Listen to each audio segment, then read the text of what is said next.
Hey, what's up, guys? You are live. You are live with Talking Real Masa podcast. And we got the man, the myth himself, the Mexican Monopoly man.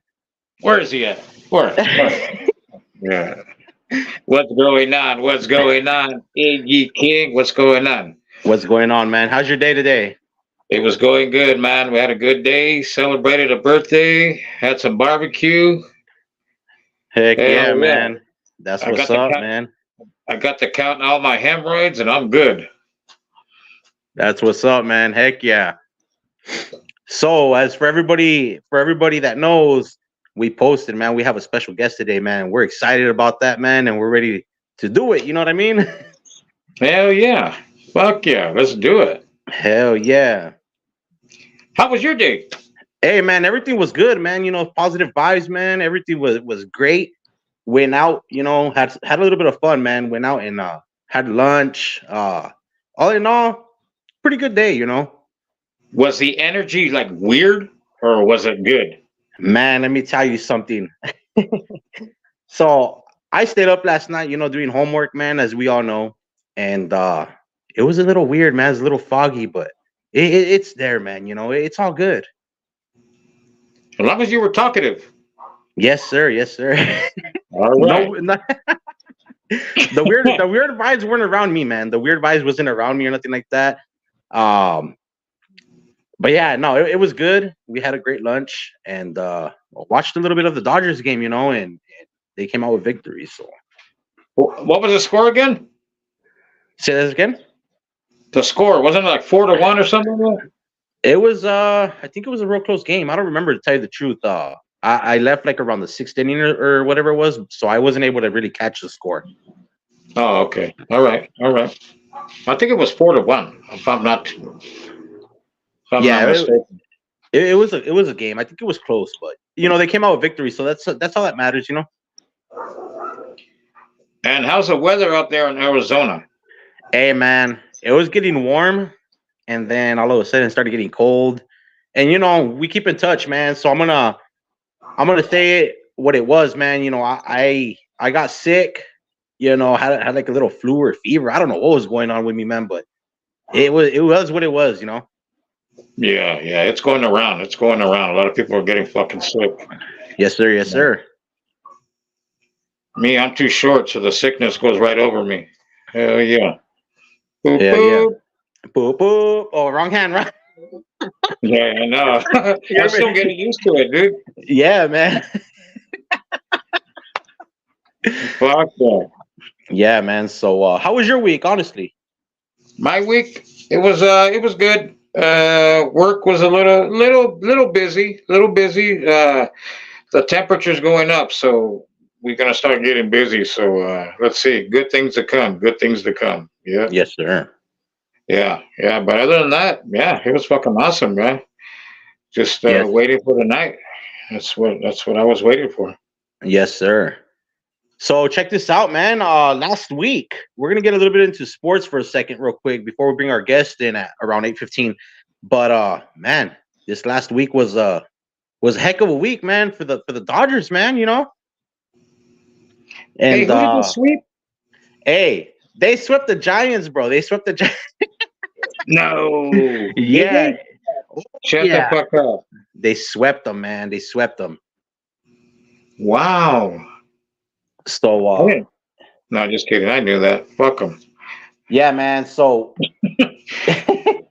they swept the Giants, man. It feels good. The boys came in and handled it, man, and swept these guys. As you know, being in California, two California teams being in Cali, it's like a rivalry issue, and we don't like each other, man. Sports wise, you know what I mean? Oh yeah, no, I get you. Oh yeah, So it was a good little 3-game series, but we swept them.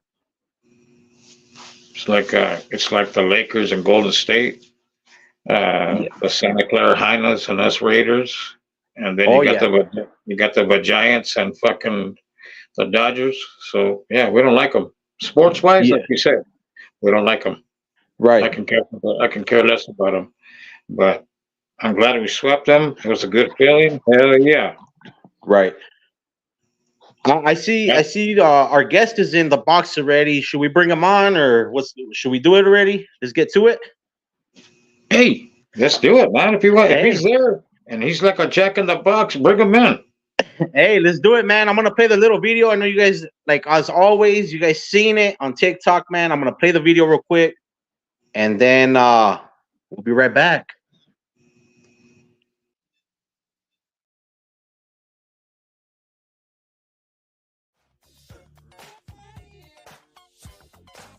Hey, does that Chico?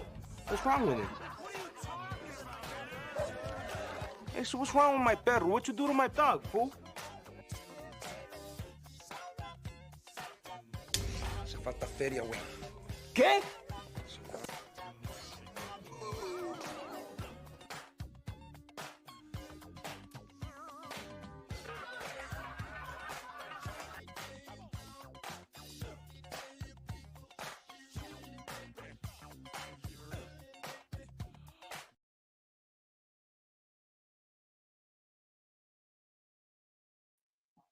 Give it up for our friend, our homeboy, Rolando Molina. Ay, cabrón. Hold on, I don't know where he went, man. Where did he Oh go? my, oh my goodness. He was just in there, man. He probably went to go make himself something to eat. He's always eating on his lives. Give me a minute. He'll be in here right now. There he is, right there. All right, Is he guys, back there? give it up for our friend, our homeboy, the one, the only, Rolando Molina. What's going on, brother? Yeah, Wait, Rolando hey, Molina. bro. I heard that vato was stuck up, bro. I don't know, bro. I don't know about that vato, bro. That vato Rolando Molina, bro. I hear he's stuck up, bro. Nah, man. I Hey, remember, I remember when I was a little chavalito, and I remember he was stuck up. I said hi to him, and he said, "Don't look at me as." Hey, dog. When you were a little chavalito, I mean, did you play with the dinosaurs too? Oh, you want to go there? You want to go fucking there? Good job, good job. Po, po. I thought. Wait, hey, Boom, boom. I thought this show was called Talking Masa. We're Let's talking talk Masa, masa. bro. Hell yeah, let's do it. I just didn't Hey, know if it was Talking Masa for you guys or the other people. I didn't know. Well, hey, we're gonna what's get up? to the other people right now. Yeah, Hey, what's what's going up, on, bro? guys? How's your week, man? How you been? Man, you know what? Blessed, bro. Blessed because whenever you wake up alive any day and every day, that's a blessing, bro. So I'm very, very blessed. Wake up alive another day. You feel me? Yes, That's sir. right. That's right. Hell yeah. That's what I tell people. Hey, as long as I don't smell the dirt, I'm good. For real though. Not yet, at least. Not yet. We're too young for that. Right. Including you, Monopoly Man. Thanks. Hey, so check this out, man. I know the last time you were live, you said, "Hey, man, you got some clean cast," but check it out. I busted it out just for the homeboy, just Look for at the that homeboy thing. himself. Look at that. Hey, And look at that. that's the Lakers hat. Hey, yes, sir. Yeah, bro. I didn't bring my glasses. I left them in the car, so I'm like kind of like, wait a minute, what is that? I'm like, oh, it's a Lakers hat. You know what I'm saying? That's what happens That's when a you get good. old, people. You start going blind and shit. Except for Monopoly Man, that dude looks like he's already been blind with wearing those glasses 24/7. Talk about I wear my sunglasses at night, Hell bro. What yeah. the? I think Monopoly Man was the one that wrote that song. I wear my sunglasses at night. That's Chingo, right. chingo, Sing it, brother. chingo. Sing it. But yeah, Hey, man. your birthday's coming up, Mine? No, mine. August 13th. Hello? Yeah. Can y'all hear me? Huh? Huh? Yo, I think I Ye- lost sound, guys. What's going on? Houston, we Yeah, have a we're Hold here. problem. on, hold on. Houston, we got a problem. Houston, we got a problem. Okay, can you guys hear me? Yeah, we can. We got you. My Bluetooth, hold on, guys. Oh. We got a problem. Rolando, we got a problem. It's Hey, it was last week. Now this All right, week. can you guys hear me now? Yeah, we got you. We got you. Last week it was Smokey fucking choking to death. What the heck? No, something's wrong. Hold on. I gotta see what. This guy and his Obama phone.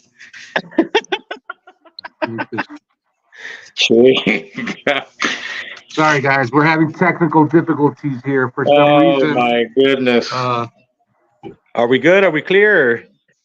Yeah, no. Llévelo, tatita Dios, y tráigalo mañana. Hold on. Es la tecnología. Es la tecnología. He only paid half the bill. But yeah, man. Bro, hold on.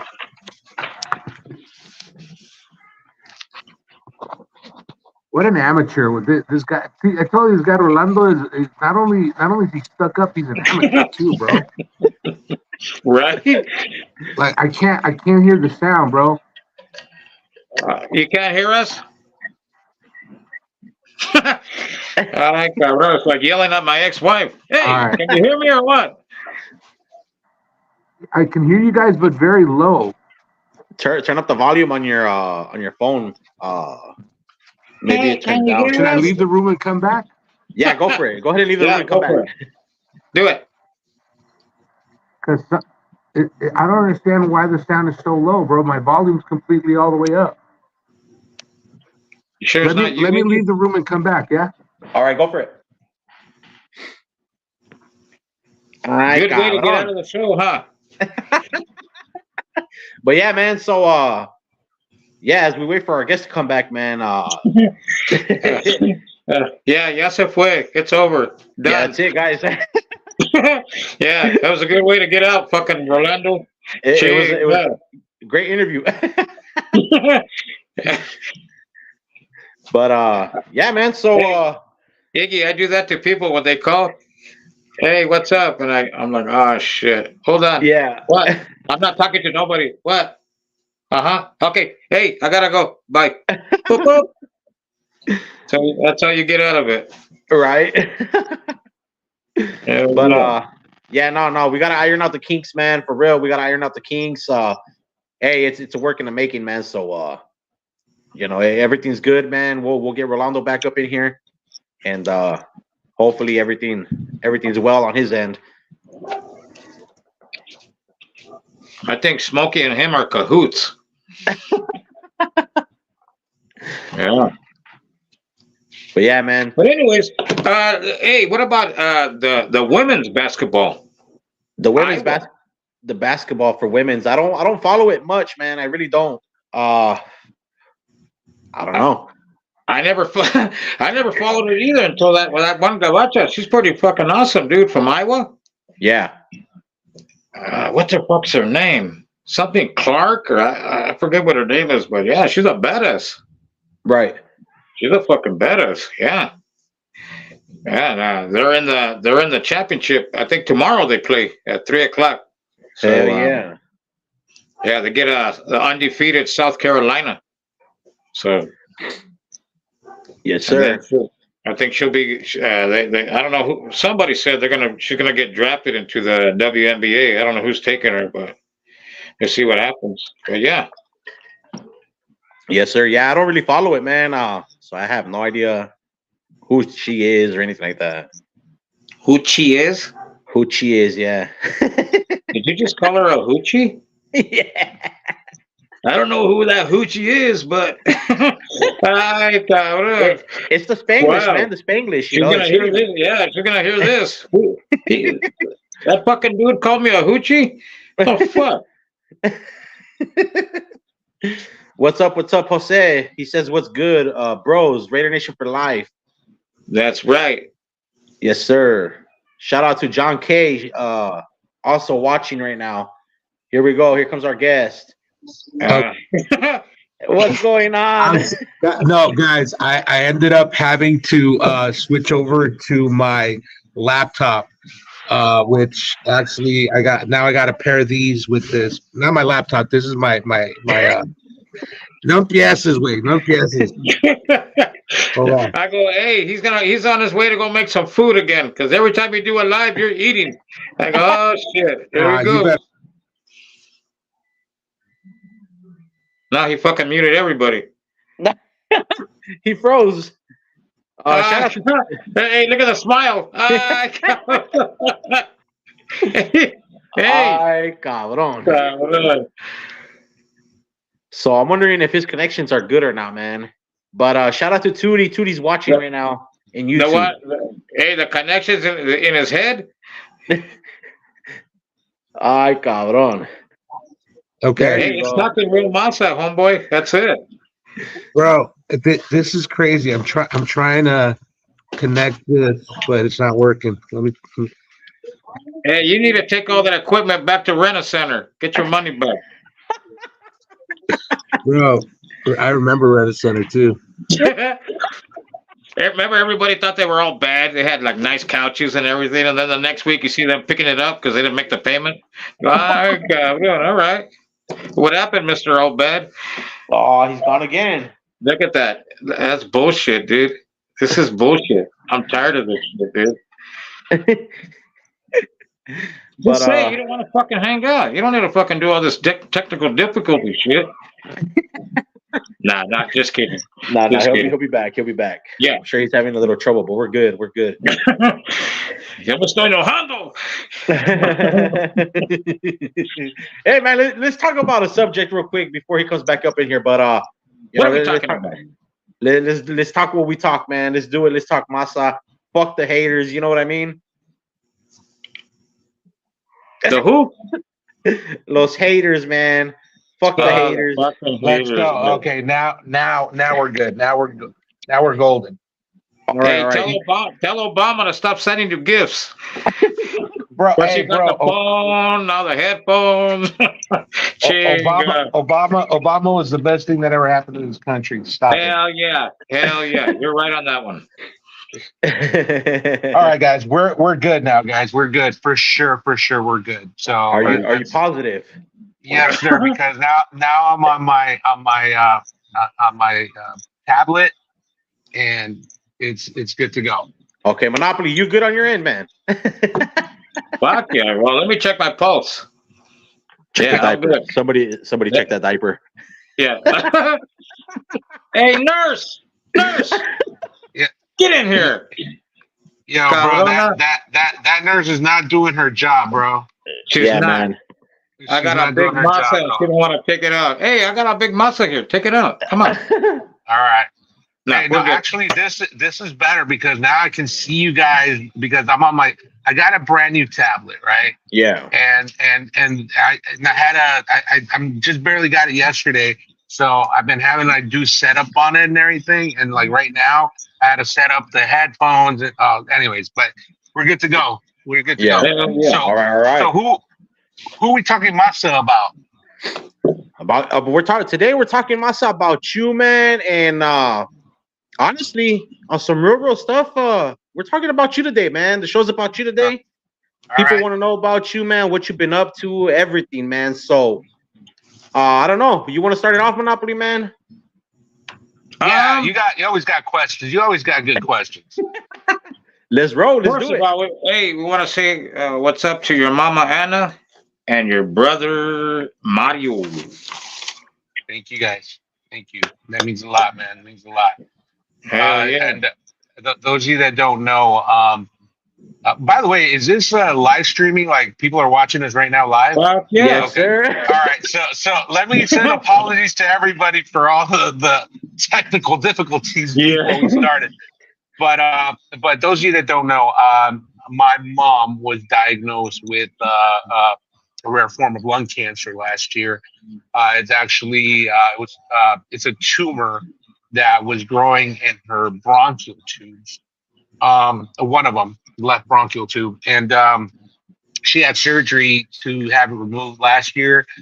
Unfortunately, they were only able to remove about 70% of it, and the other 30% was kind of like already infused with the lung tissue. So, the only other option at that point was to remove the entire lung, and all the doctors agreed that it was too invasive operation for my mom at her age.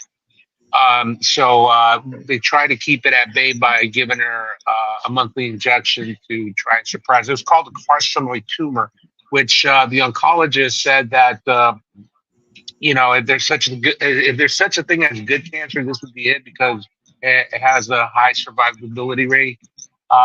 So they kept her on that treatment for a whole year, and unfortunately, it did grow back a little bit. So now she needs surgery again. She's going in for surgery next Wednesday. I'm driving out to Utah. That's where my parents live and my brother to be with them. And as a son, of course, I worry. My mom's she's a woman of God, and so is my dad and my brother. And my mom's like, "Hey, don't worry about me. God has me." And I'm like, "Yeah, being a son though, it's not that easy. It's easier said than done. You feel me? But I appreciate you, Monopoly man. That means a lot to me. And the whole TikTok community has been so supportive of my mom and me, and always asking about my mom, my dad, and it means a lot to me. So thank you, appreciate that. Hey, on some real Rolando, honestly, we gotta thank your mom, man, because she didn't just give us a great actor, man. You know what I mean? But she gave us a friend, man, because we communicate all the time. You know what I mean? Yeah, And, no, and for sure. you're a great friend, man. Very humble, man, and that's what we like about you, man. That you're just a great person all around, man. You're I fucking appreciate real, that, dude. bro. Oh, You yeah. know what I Bro, mean? you know what? I was having this conversation. You know who I met today? Mikey, the foodie guy. Mm. Oh, He, okay. All right. yeah. He came to LA and he told me he was going to come down. He wanted to know if I'd be interested in hanging out with him. I go, yeah, bro, no problem. And we took him to some mariscos over in East LA.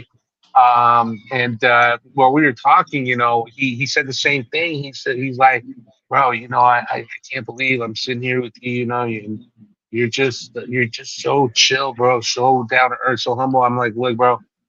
Honestly, I attract what I give out. In other words, um, I what I like are real people, genuine people, honest people, people that don't try to put up a front to be something they're not. People that are genuinely, interested in just being themselves, and that's exactly the type of people I attract. Like Mikey, I said, Mikey, what I like about you, bro, is you're just you. You don't make no excuses for who you are, just the way I am. And the other thing is, when you meet me in person, the person you're seeing at this very moment talking to you right now, the way I'm talking, the way I'm relating to you, and all that, they're the same person you're gonna meet when you see me out on the street, bro. Um, and I've said this 1,000 times, and because people have asked me, how is it that you're in the entertainment industry and you're an actor and you're a celebrity, you're an icon, you're a legend? I get told all these things. I don't personally see it that way, but what I do tell everybody is this: the way I explain it is this. First and foremost, I'm a human being. What I do for a living is that of an actor. Me being an actor does not define the human being that I am, because at the end of the day, yes, I can be on set for 10, 12 hours in one day, but at the end of the day, I still got to get in my car. I still got to drive through traffic. I still got to deal with all these a-holes on the road. And I still got to get home and make sure that I have a roof over my head. I have all my bills paid. I have food in the fridge. I got clothes on my back. So in that aspect, I feel like I'm on the same level as every other person in here. You, both you, everybody. We're at the end of the day, we're all human. We all have worries. We all have things that, but people look at me and automatically, oh, he's an actor. He's famous. He's rich. He's got 3 mansions. He's got 20 cars. And I'm just like, where are they at? And according to the internet, I'm worth like 10 million or 15 million or something like that.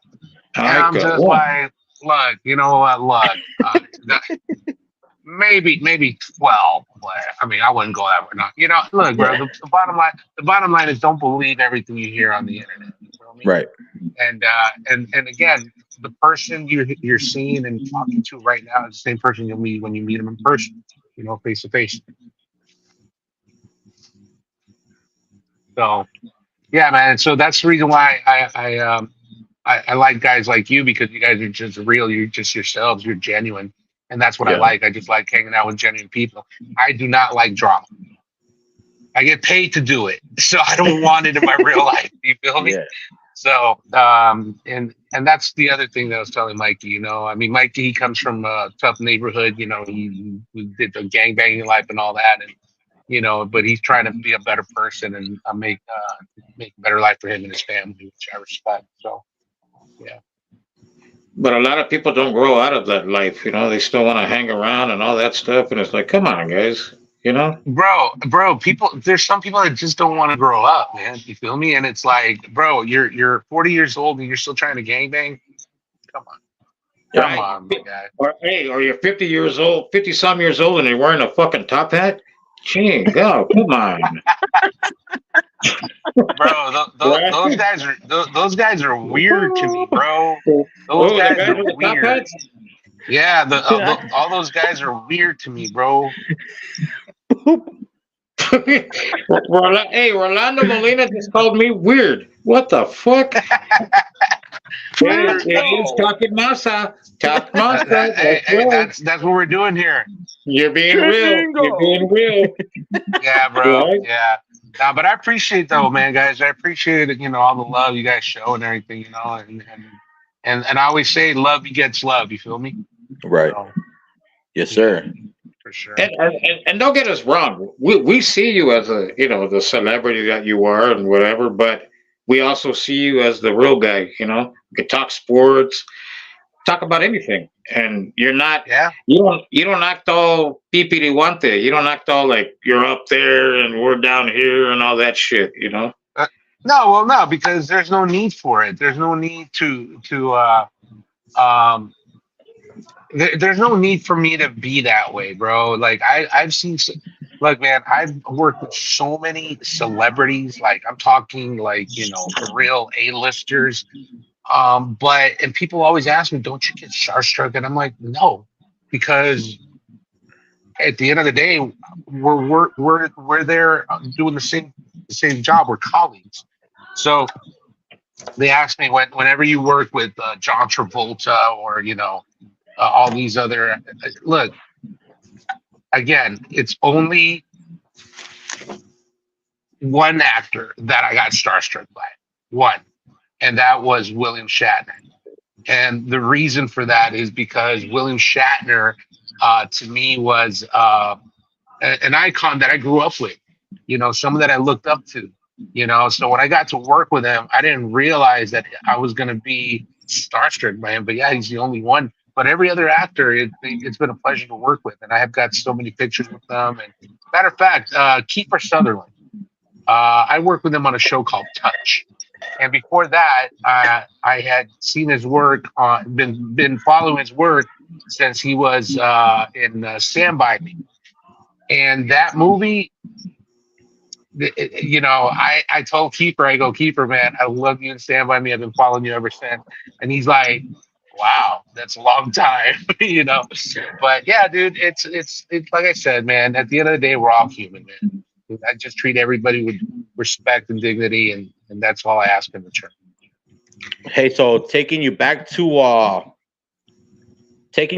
time, into the acting career, man, because everybody wants to know, how did it start and who put you on? Oh man, bro, that's a good one. So you know,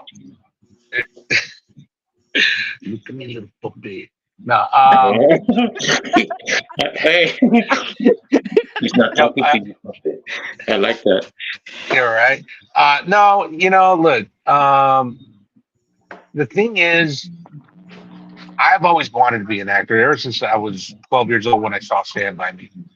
And I was probably about 11, 12 years old.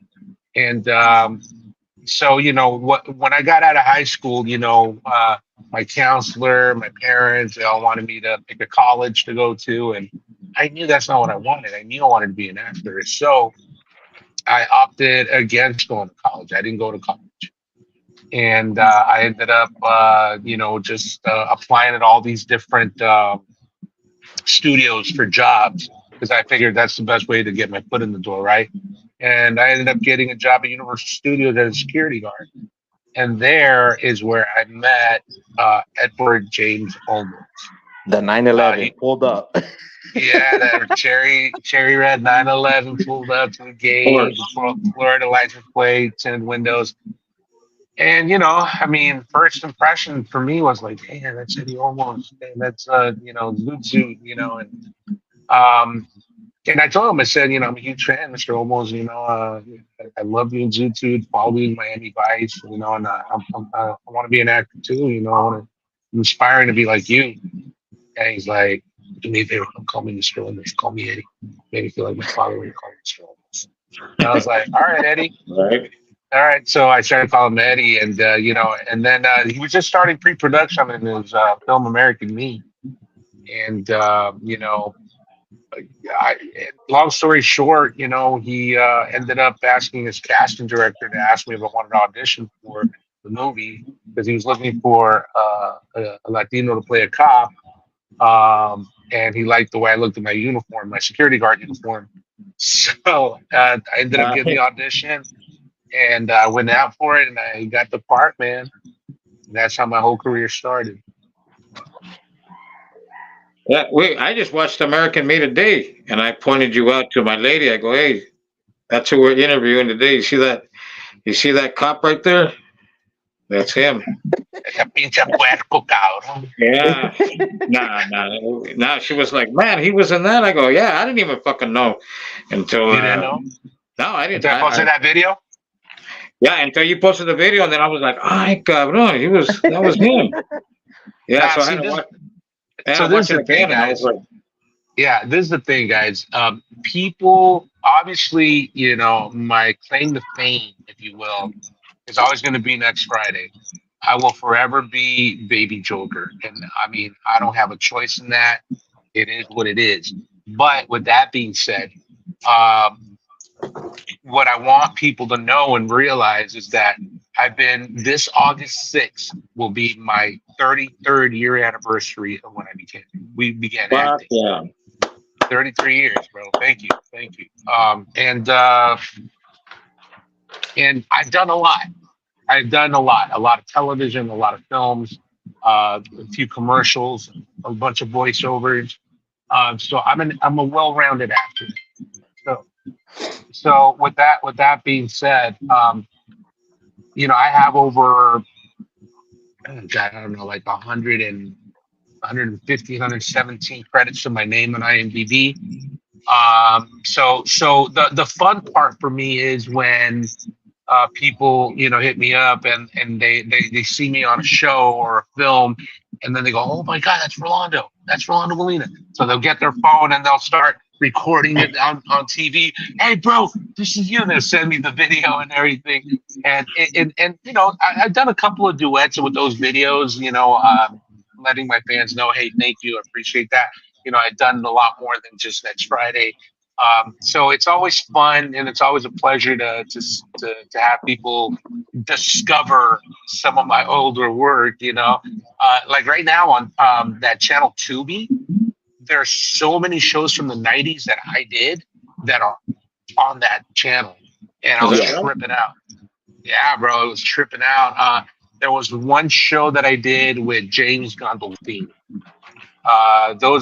Let's test your knowledge. Who's James Gandolfini, guys? Mr. Soprano right there, buddy. That's right, Mr. Tony Soprano himself. Before he became Tony Soprano, we did an episodic television show called Gut. And my scenes were with him. We both played TSA agents at an airport. And when I saw it, it was on Tubi, and I was like, wait, what? So I recorded our scene, and that's what I posted on TikTok. That one time when I worked with James Gandolfini, but see, people don't understand that how long I've been doing this and how many different actors I work. Matter of fact, Paul Rudd. I worked with Paul Rudd on an after-school special. It was called Jamie's Secret. I remember it like it was yesterday. And Paul Rudd and I, we were about the same age, and we were both in this little after school special. And then he became Paul Rudd. He blew up. I love Paul. Paul's an amazing actor, and all his success is very, very well deserved. But this is what I'm saying. I've worked with so many different actors over the years that people don't even realize how many A-listers I've worked with. So it's always a pleasure to see people find me in little things that I do. When did you work with Sally Fields? Sally Field, I did a movie with her called An Eye for an Eye. Oh, Yeah, yeah, yeah. See, look, guys, you guys got to remember though, a lot of these films I have what we call bit parts, meaning that they were, smaller roles. But in the acting world, for an actor, there's no such thing as a small part, only small actors. Yeah. So therefore, I'm not embarrassed to do what we call a little cameo now, like here and there. I'll pop up here, I'll pop up there, I'll do a little cameo there, and it's all good. I don't mind because as long as I enjoy the work, as long as I enjoy the script and the storyline and whatnot, I'm gonna do it. So I went ahead and did quite a few of those. So in Eye for an Eye, I played a parent of murdered children. So that's what Eye for an Eye was about, right? Remember that the storyline, Monopoly Man. So I was in the scene where all the parents are in this table talking about their dead kids, and I think I don't even remember what I said, but I think I had one or two lines in that. That was it. But I'm gonna tell you what. I know what you said. You said, "Hey, What? what did you?" You said, "Hey, what did you do with my bedroll?" This guy. Wrong movie, pal. Wrong Just movie. joking. Just joking.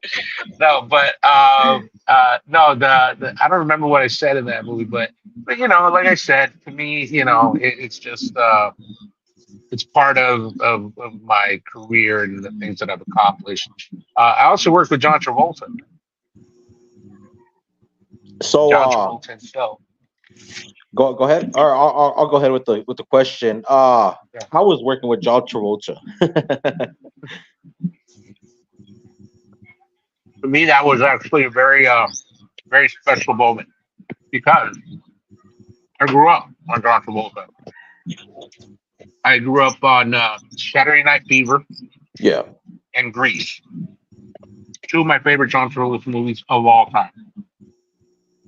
Until he did Pulp Fiction, and then I loved him in that character. But when I worked with John, I remember, he was very gracious. He came in and he started shaking all the actors' hands. Hey, it's nice to meet you. I'm John. Very great to work with you. Blah blah. And while we were sitting around in between takes, because sometimes it can take a good 5 to 10 minutes for them to set up a new shot or whatever. So John was sitting next to me, and he asked me, he's like, "Hey man, how long have you been acting for?" Oh, actually, I'm pretty new to this. I started back in '91, and this was around '95, I think. They shot this movie. It was called Primary Colors. And he's like, "What got you into it?" And I explained to him, the people that influenced me. And I said to him, believe it or not, John, your character in Saturday Night Fever, I emulated him. I began dancing disco as a kid because of your character in Saturday Night Fever. Hell Bro. yeah. I was a hell of a disco dancer, bro. Matter of fact, I was maybe around 6 or 7. Me and my little cousin, her and I, we knew how to dance disco, and we would go to family get-togethers or friends get-togethers, and then me and her start dancing disco, and then people start forming a circle around and start throwing quarters at us, and because me and her, I used to like spin her around, dip her, all that shit, bro. But I learned all that from watching Saturday Night Fever. yeah, dude. So when I told John, he's like, "Really? That's awesome, man." So I've been influenced by a lot of actors to want to be in this industry, and for me to actually work with some of these actors that I've actually grew up with watching, bro, that's freaking amazing, bro. And not too long ago, I was looking back at a bunch of old pictures of some of the actors that I worked with over the years. And oh my god, dude, it's pretty extensive roster of A-lister celebrities that I worked with. Very Yeah. lucky. Hey, And John was very gracious. what about Russell Crowe? Russell Crowe. Do you know what movie? Look, I know you. I don't know. I don't know if they had Mexicans back there in Gladiator, so I don't know. But how did you know that I worked with Russell Crowe? I know you have that face that you worked with Russell Crowe. I'm asking you, what movie? No. So I did this is before Russell Crowe became Russell Crowe. This is before he did Gladiator.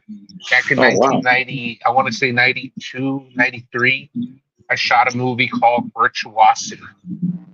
And it starred Denzel Washington and Russell Crowe. And this movie is what actually put Russell Crowe on the map.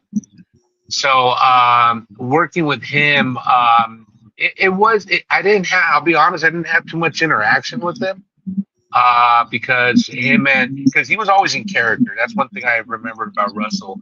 And Russell's character, he was playing this kind of like AI robot, futuristic and all that. So he was always kind of very like, when you would talk to him, he turned around looking like, like very, very robotic and everything, Yeah. So I was like, okay, no, he's doing his thing, and I gotta let him stay in character. But it was definitely a hell of an experience working with such amazing actors, and I literally had one scene with Denzel himself. And Denzel, he was also very professional, very, we're here to do a job, let's get the job done. But very nice though, very nice. Both of them very cool to work with. Now, is there an actor that you want to work with that you haven't worked with? Ooh, I mean, there's a few actors that I wanted to work with that have already passed away. Yeah, my number one actor was Marlon Brando. Oh, that's right. Marlon Brando was the epitome of what an actor's actor is. He brought so much depth and so much. What's the word I'm looking for? He brought so much to every character that he played. Even though he sounded the same in all his characters, but they were always different. And that's the one thing that I strive for, that I've learned from him, is that I may play many different characters and I may sound the same, but I definitely give each character a different life. And like I played a thug before, I played another thug before, I played a cholo before, I played another cholo, but they're all different. And that's what Marlon Brando used to do. Is he used to dive into these characters. Like the character, my favorite one of all time is The Godfather. Obviously, I think the majority of people know Marlon Brando for The Godfather. But with that being said, he had done so much more too. So, there's a Streetcar Named Desire on the Western Front, So watching Marlon Brando work for me was amazing, and I learned a lot from him. Another one would have been Raul Julia, Anthony Quinn. But an actor right now that I would love to work with, Robert Downey Jr. I got this close to working with RDJ. I auditioned for Iron Man 3. And my friend Alejandro Pantino ended up booking that role, which is fine with me. Whenever my friends book a role that we both went out for, I'm comfortable with that. I don't mind. I'm happy for my friends to do gigs like that. He played in that. Robert Downey played in that. What was that movie? It was like a war movie with Jack Black. Tropic Thunder. Oh, I love that movie, dude. What you mean? What you mean? Yeah. I'm the dude. I'm the dude who played the dude who played the dude. Yeah. Oh man, awesome. And I just love the way he this is his black boy. This is Robert Downey Jr.'s black boy. You know, it's like, what do you mean by you? You know, no, he killed it in that. No, but where Robert Downey Jr. blew my mind, his best performance ever, and I believe he won an Academy Award for it. Oppenheimer. Oppenheimer was the most incredible performance of RDJ's career. Number one, because I didn't even know it was him when I was watching the movie. I'm looking at this character, I'm looking at this actor, I'm like, this guy's pretty damn good. And then I get a glimpse of a profile of him, and I'm like, holy shit, that's Robert Downey Jr. When an actor can play a role so well that it takes me a minute to recognize who they are as an actor, that's when I know they're putting down amazing work. Because if you don't recognize them, that means they did their job as an actor. You know, so when I saw him perform that character, man, and Oppenheimer was an amazing film. Amazing film. Going to another film that was popular, Bruce Almighty. How was it working with Jim Carrey, man? Jim was a total pleasure, total gentleman, very giving individual, very caring individual.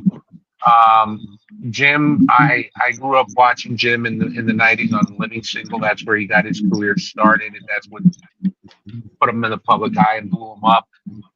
So I was always a huge fan, huge fan. And then when I got on set and I started working with him, I remember in between takes, we were sitting down, and he sat down right next to me. And I looked at him and I go, "Hey Jim, how's your day going?" He's like, "It's going pretty good, man. How's your day?" I go, "It's not bad. You know, we're here doing work." And then he's like, "So, are you an LA native?" And I'm like, "As a matter of fact, I am." He's like, "Oh, really? So, you know, tell me, what was it like growing up in LA?" And, you know, started talking to him and telling him about my life growing up in LA, and, you know, my dream of becoming an actor and all that stuff. And then one of the ADs comes over to him and says, "Hey, Jim, we're ready for you on set." And Jim goes, "1 second." He turns back to me and goes, "Finish your story." And I'm like, don't you have to get on set? He's like, "No, it's fine. It's fine. It's fine." Awesome. And he let me finish my story, bro. You know, he made production wait. And that's how gracious he was, bro. He's just so gracious. Matter of fact, my boy Emilio Rivera was also in Bruce Almighty, and a lot of people don't know that. Emilio Rivera is the character of Alvarez in Sons of Anarchy and Mayans. And he's a very, very dear friend of mine, very cool friend of mine. We've worked in many different projects together, including Bruce Almighty. And one day, Emilio came to set and he had a big audition later that afternoon. So he was actually asking production, "Hey, any chance you guys can let me off a little early?"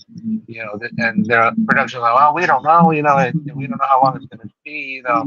But yeah, but I have this really great opportunity for an audition, and I got to make it. You know what Jim told him? Jim said, "Hey, listen, as soon as we're done, you can use my helicopter to go to your audition."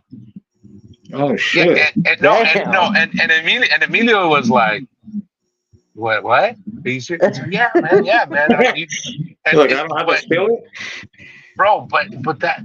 So Jim Carrey would fly into Universal Studios in a helicopter. Wow. To go work on Bruce Almighty. Yeah. But the fact that he offered his helicopter to Emilio to go to an audition, I was like, that's fucking awesome. Yeah. Bro, that's a class act right there, bro. So Jim Carrey is definitely one of my top great moments in my career. Hell yeah. So if you weren't an actor, what would you be doing?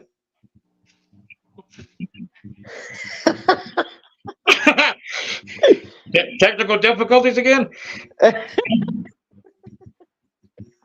Believe it or not, I would have been a cop. Mm. I got it. All right. I wanted to be a cop. Um, Matter of fact, when I went to work at Universal Studios, um, trying to become an actor was seemed almost impossible because the more I asked people in the industry, hey, how do you become an actor? Oh, well, you got to be in the union, but in order to be in the union, you got to do a union job, and it seemed like an impossible thing, a catch 22, right? So I started thinking about other options. And me being a security guard, I really enjoyed that job, believe it or not. And then our captain in the security department, he was an ex-cop, and he would start telling me stories about him being in the force and all that. And I'm all about helping people. I love to help people. I love to be able to give a helping hand whenever I can. So I really started considering becoming a cop. And then Universal, I don't know why, but Universal is actually its own city. It's called Universal City. It's got its own post office, it's got its own fire department, and all that. And they don't have their own police department, but what they did, they used the sheriff's department, and it was the sheriffs from the West Hollywood station that would Oh, come on the wow. lot and patrol. Yeah. So there was this one Latino cop, his sheriff. His name was Mejia, Officer Mejia or Sheriff Mejia. So Sheriff Mejia was really, really cool with me, and I started asking him questions about, what's it like to be a sheriff, what's it like to be a cop, and all that. And he too was giving me all the information I needed. Then, he's like, "Are you interested in becoming a cop?" I go, "Yeah." He's like, "Well, man, I can get you in touch with a recruiter at the sheriff's department." I was like, "Okay, sounds like a plan. Let's do it, bro." Not even a week later is when I met Edward James Olmos, and Yeah. all that trajectory changed. All that changed. Damn. Yeah, bro. So everything happens for a reason. What's meant to be is meant to be. Yeah. And I'll give you a perfect example because when I was in junior high, I actually I had to be an usher for open house night. Uh-huh. Where you direct the people where to go to all the rooms and meet the teachers and your students and all that. My counselor had asked me to be that, and I went ahead and said, you know what, I'll do it. Let's go ahead and do it. So this old Jewish lady walks in, right, and she's like, she's got these big glasses on, all this jewelry on, too much makeup, fake wig. Darling, can you tell me what room 2B is at? I go, oh, yeah, sure. Just go up the stairs. It'll be on the first door on the left. Oh, thank you, darling. You're so handsome. Have you ever thought about doing acting, like like maybe doing commercials or something? And I was like, actually, yeah, I've been thinking about wanting to do acting. She's like, oh, here's my card. Have your mother give me a call, and you come to the office, and we'll see what. Now she's an old Jewish lady from New York, and that's how she talked, right? So she hands me the card, and it says the Schumacher Talent Agency. And I was like, all right. So I go home and tell my mom about it. My mom ends up taking me to her office a couple of days later. The lady's like, okay, look, here you are. This is what you got to do. You got to read. You got to read these lines on this page, and just perform them in front of me. I was like, all right. And it was for a Skippy peanut butter commercial. So I memorized the lines. I went inside and I auditioned in front of her. And she's like, oh my God, you're a natural. You're perfect for this.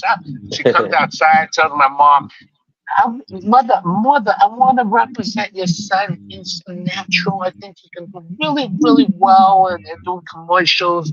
He's very adorable. He's got those chubby cheeks and those dimples, and yeah. So she goes, okay, I'm gonna need you to take photographer, have him do headshots, and I'm gonna need a social security number so I can have it on file, and then we'll get started. Okay, my mom says. We walk out, we get in the car, and I'm super stoked. And I tell my mom, can you believe it in Spanish, right? I mean, puede creer, quiero representar, voy a ser un actor, I'm going to be an Right. actor. And then she goes, I can't bring you back here. I'm like, what do you mean? And she's like, you don't have a social security number. Oh. At the time, we were undocumented. My family was undocumented. We were immigrants from El Salvador who were fleeing a civil war. We did not have asylum yet. We did not have a green card yet. So we were undocumented, and my mom was afraid that immigration would find out. The typical fear of ICE, right? Um, and my mom had been deported, before, so she, was afraid of all that. So, um, needless to say, I was heartbroken. I was so heartbroken. I couldn't believe it. I'm like, what the hell, So, this is junior high. This is seventh grade. No, yeah, seventh grade. And then fast forward to high school, I graduate high school, and end up at Universal, and end up becoming an actor, anyways. So for me, I feel like it was my journey, my destiny to be in the field that I'm in, be in the industry that I'm in. So yeah, brother, I'm very blessed. How was it working with Mike Epps?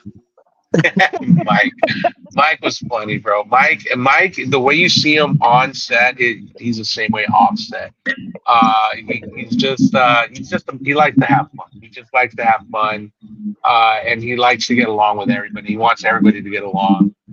So on the set next Friday, and that was what really blew him up too. Next Friday was really blew him up.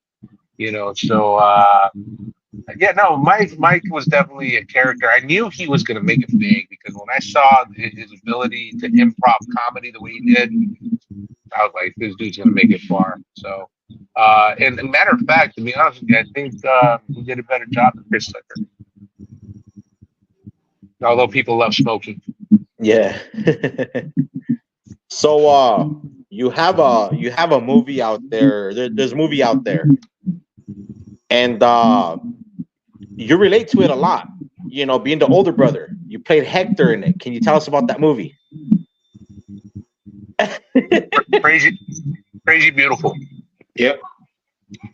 I get asked a lot, like, what's your favorite movie? I don't really have a favorite. I have a most memorable one. Yeah. And that would be Crazy Beautiful. So Crazy Beautiful, the way that came along was I remember I was going through a dry spell. Because in the industry, we have what we call feast or famine, meaning that when you feast, you're booking gigs back to back to back to back to back, so you're feasting. And when you have a famine, it's dead. You don't work for months at a time, not into an audition or anything. It's just the nature of the beast of our industry, right? So I was going through a famine at the time, and this is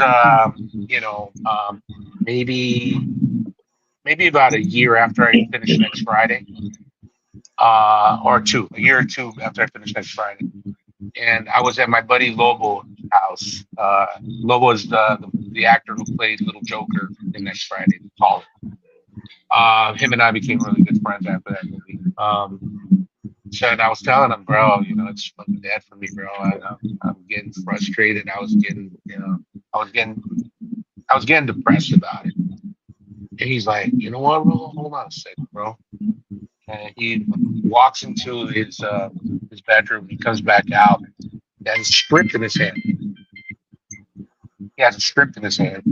And he's like, look, they sent me this script. They want me to read it. They want me to be part of it. But I don't think I'm right for it. I think that you would be more right for it.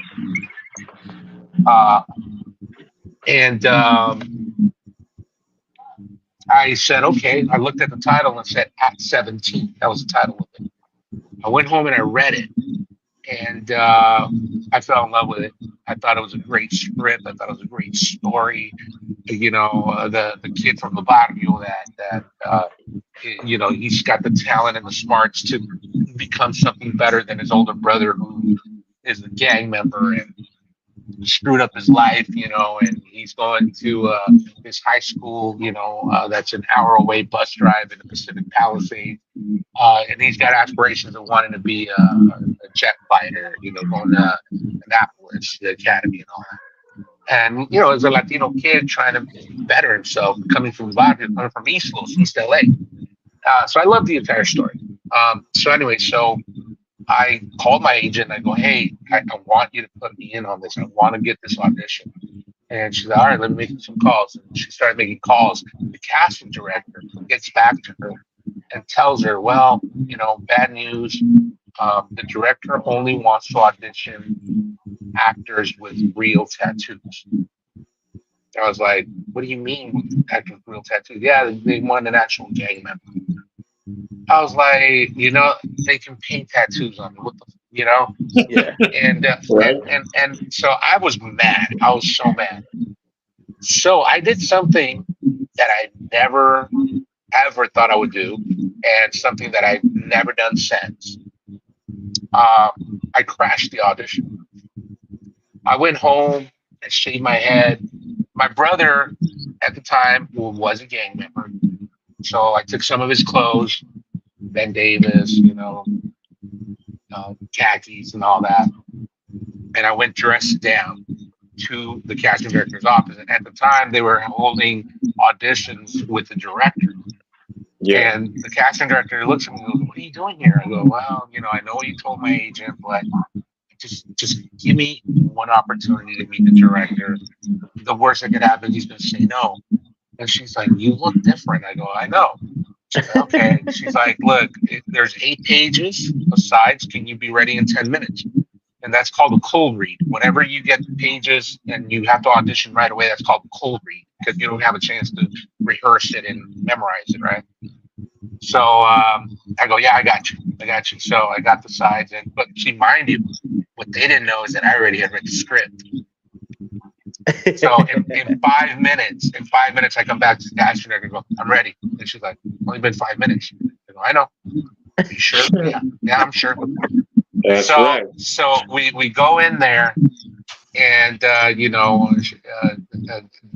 John Stockwell was the name of the director. He's in there, and I walk in there in character, kind of like Mad Dog, and he's like, and the casting director goes, "Hey, John, this is Rolando Molina, John Stockwell." I go, "You Holmes?" And he's like, "Hey, how you doing?" I'm feeling me. Good day. So then I do the audition, and the audition is that scene in the kitchen. And as soon as I'm done with it, I can see the director like this. I already knew. I was like, got his ass. I had his ass. I had him in the palm of my hand, bro. And then he goes, so where did you say you were from? I go, yeah, I grew up in LA, and this and that, and I was out of character by that time, right? And then he's like, wait. You're talking different now. I go, well, yeah, I'm done with the scene. He's like, you're telling me that whole time you were in character when you walked in? I go, yeah. He's like, and looks at the casting director and goes, that's what I'm talking about.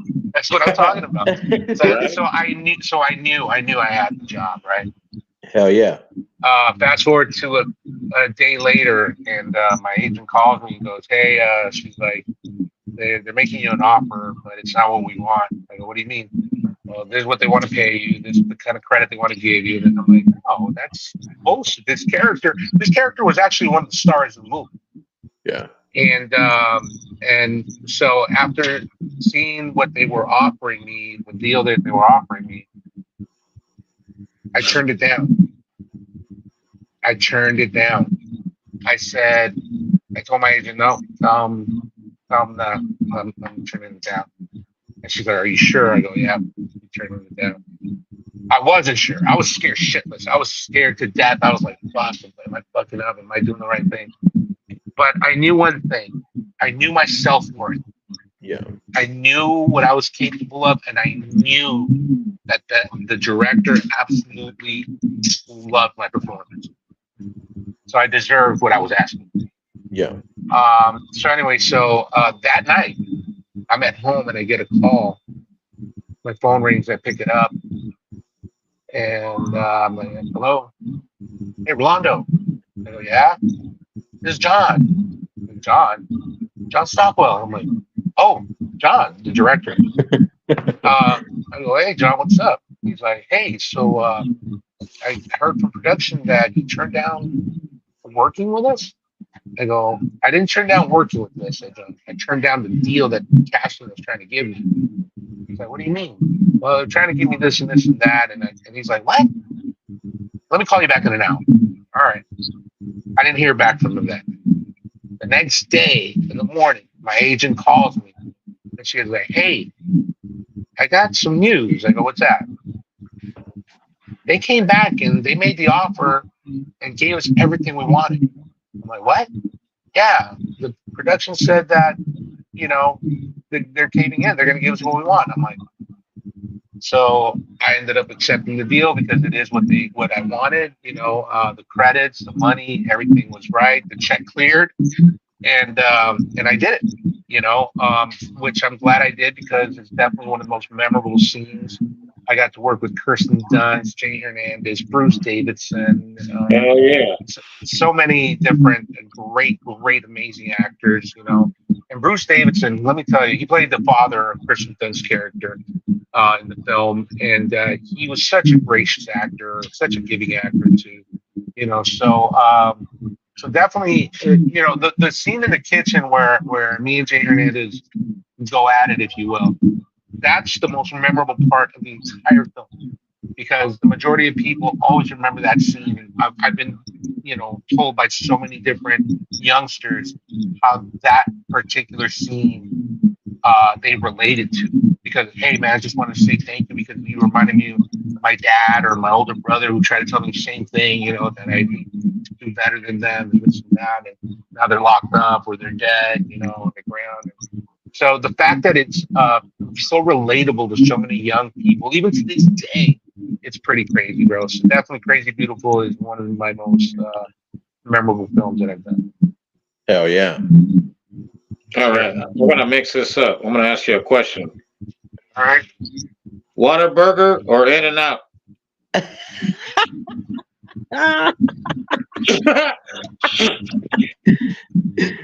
Come on. Don't you ever mention whatever burger to me again, probably, man. Because I will block you on every social media platform.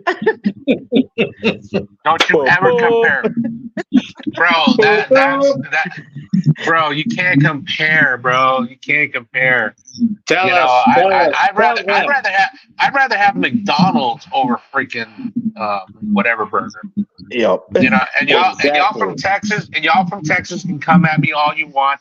It don't matter because You're gonna facts are come facts. at all three of us. Yeah, bro, for real. That's just no whatever. It's Burger. a nasty burger. Nasty. Bro, well, what they claim is that, oh, we have bigger menu, we got all this. I go, bro, that's what I love about In-N-Out. In-N-Out is simple. Hamburger, Yep. cheeseburger, doubled up, fries, shakes, and drink. Done. And then you got your secret menu, or you can get a 3x3, a 4x4. Yeah. Fuck yeah. The Flying Dutchman, protein style, the animal style. They even give you Yes, sir. stickers, eh? Hey, they even give you a little hat if you want, bro, for free. A Yeah, fucking they'll give you- head. Hey, Monopoly Man, that's what I'm gonna get you next, bro. So you can stop wearing that fucking top hat, bro. I'm gonna get you an In-N-Out little hat. I'll rock an In-N-Out head. You send it to me, I'll rock an In-N-Out head. Say less. Say less. Hey, Hey, man. Rolando. What's up, bro? Hey, so take us back to around when you were about 12 years old and you told your mom, hey, I want to be an actor. How was that conversation like? How long was it? Well, to be honest with you, I didn't actually tell anybody at that age that I wanted to be an actor. It was kind of like my little secret, Yeah. you know. But I will tell you the story of how that mustard seed was planted in me. And I mentioned it earlier in the interview. So I had seen a movie called Stand By Me, which Kiefer Sutherland was in. Yeah. But Stand By Me was a film that starred 4 young white kids from a little tiny town called Castle Rock in Oregon or something, right? And they were all about the same age, around 11, 12 years old. They were best friends.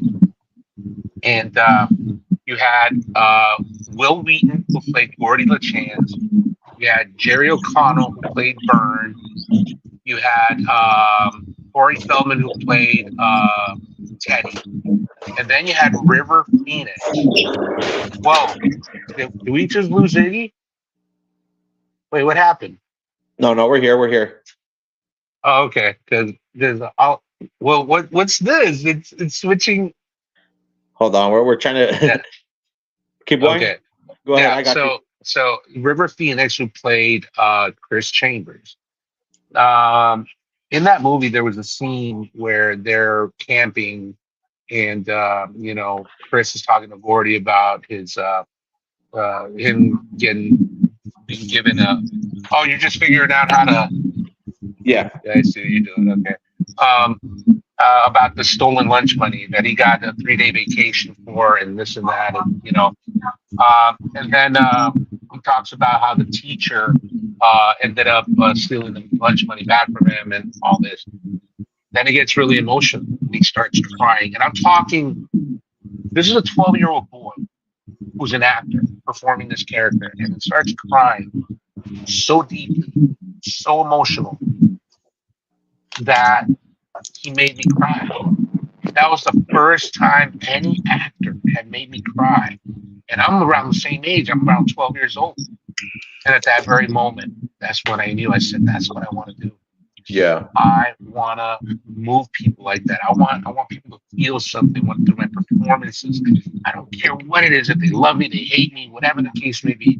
As long as I can move people through my performances, that's what I want to do. And that's what planted the mustard seed for me to want to become an actor. And I knew I could do it.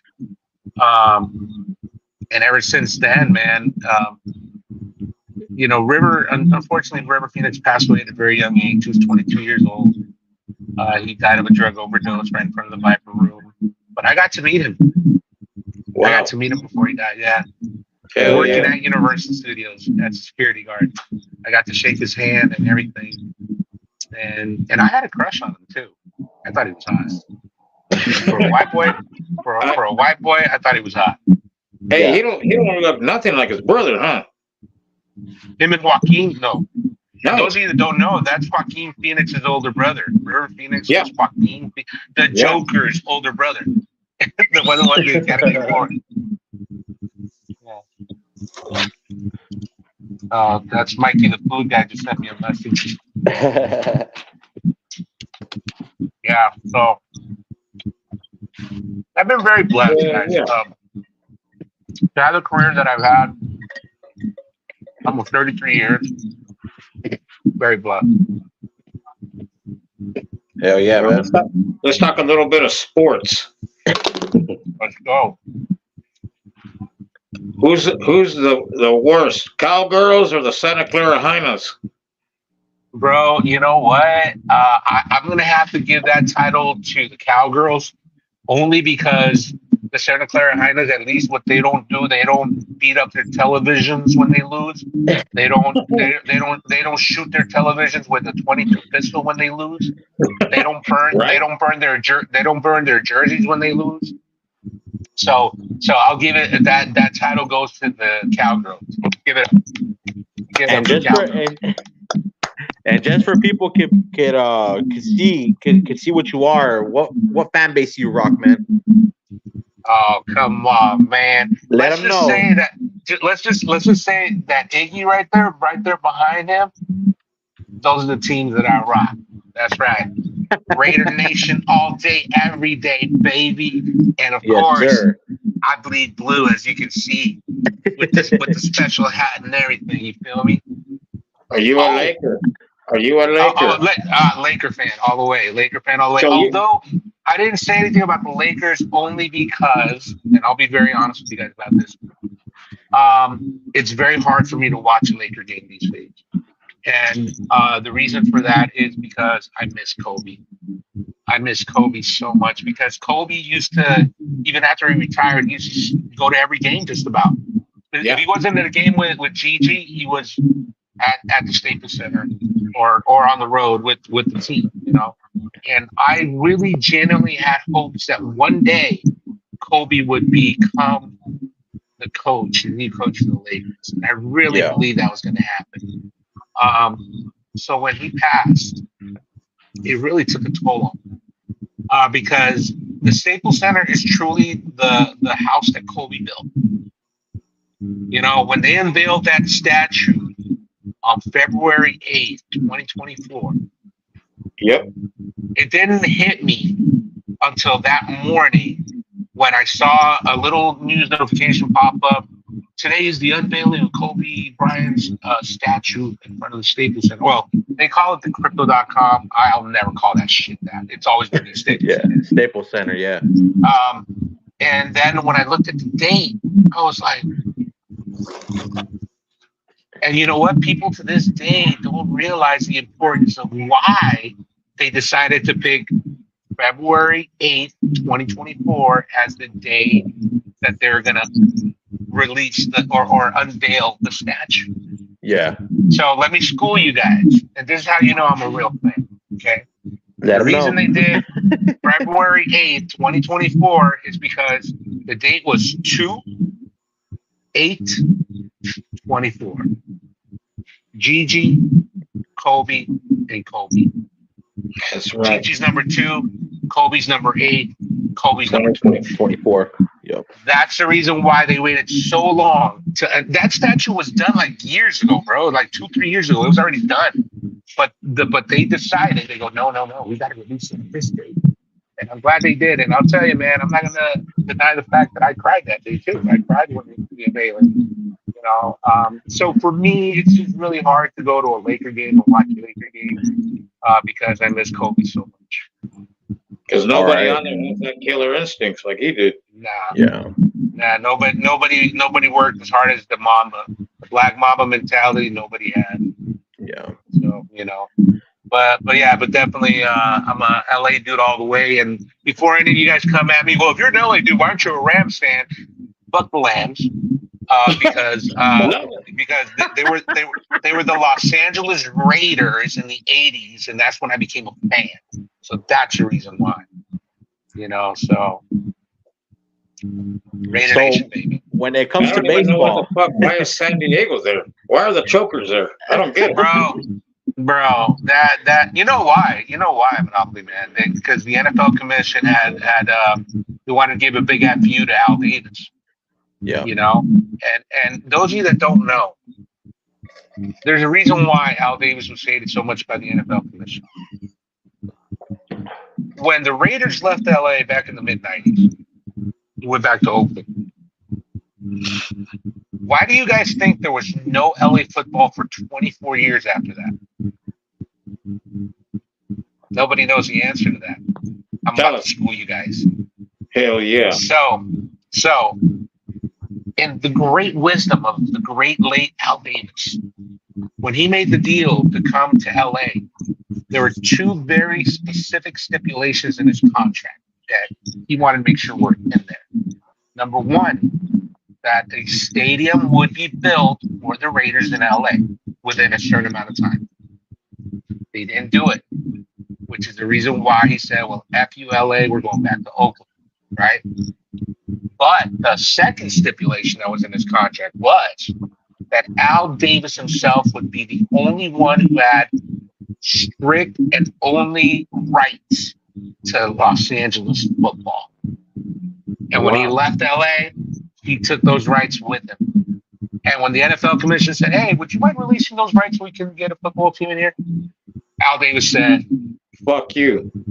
So when Al Davis died, you can Google this, when Al Davis died, that same year, that's when LA said, hey, who wants to come to LA for LA football?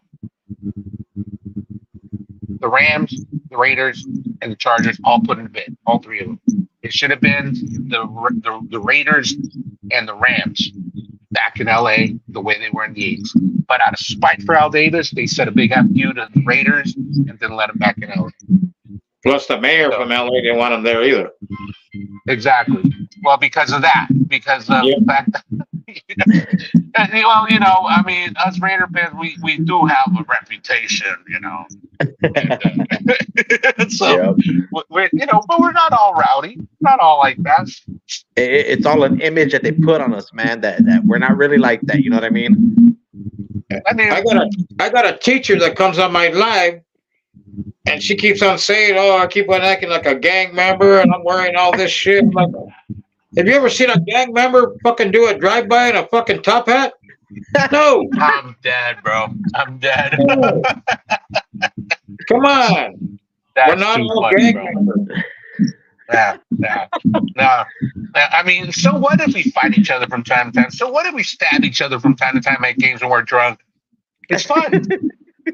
Hey, you remember that video? Yeah, the one with the little knife. Hey, just I'm not gonna say anything, but I used to party with that bucko. Oh, used to is the operative word. Used to.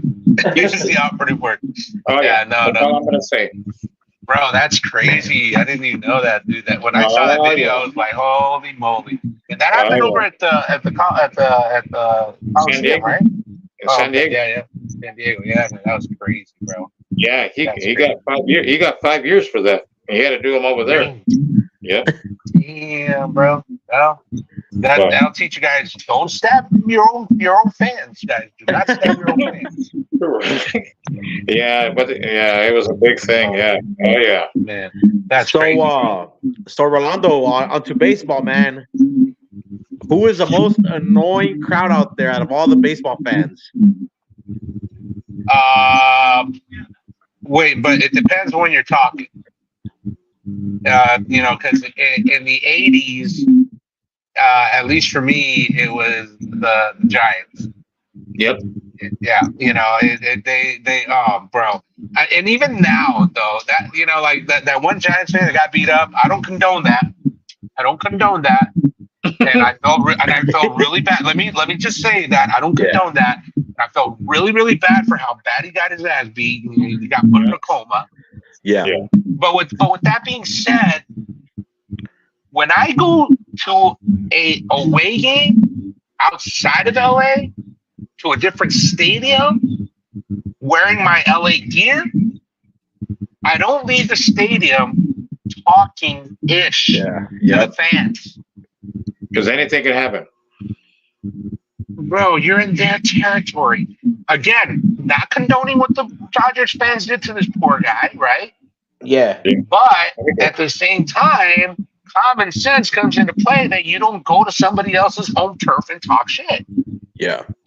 So yeah, but so for me, right now, the number one enemies for us, and for very good reason, are the chumpstros, the cheatros. And coming in a very close second are the Madres.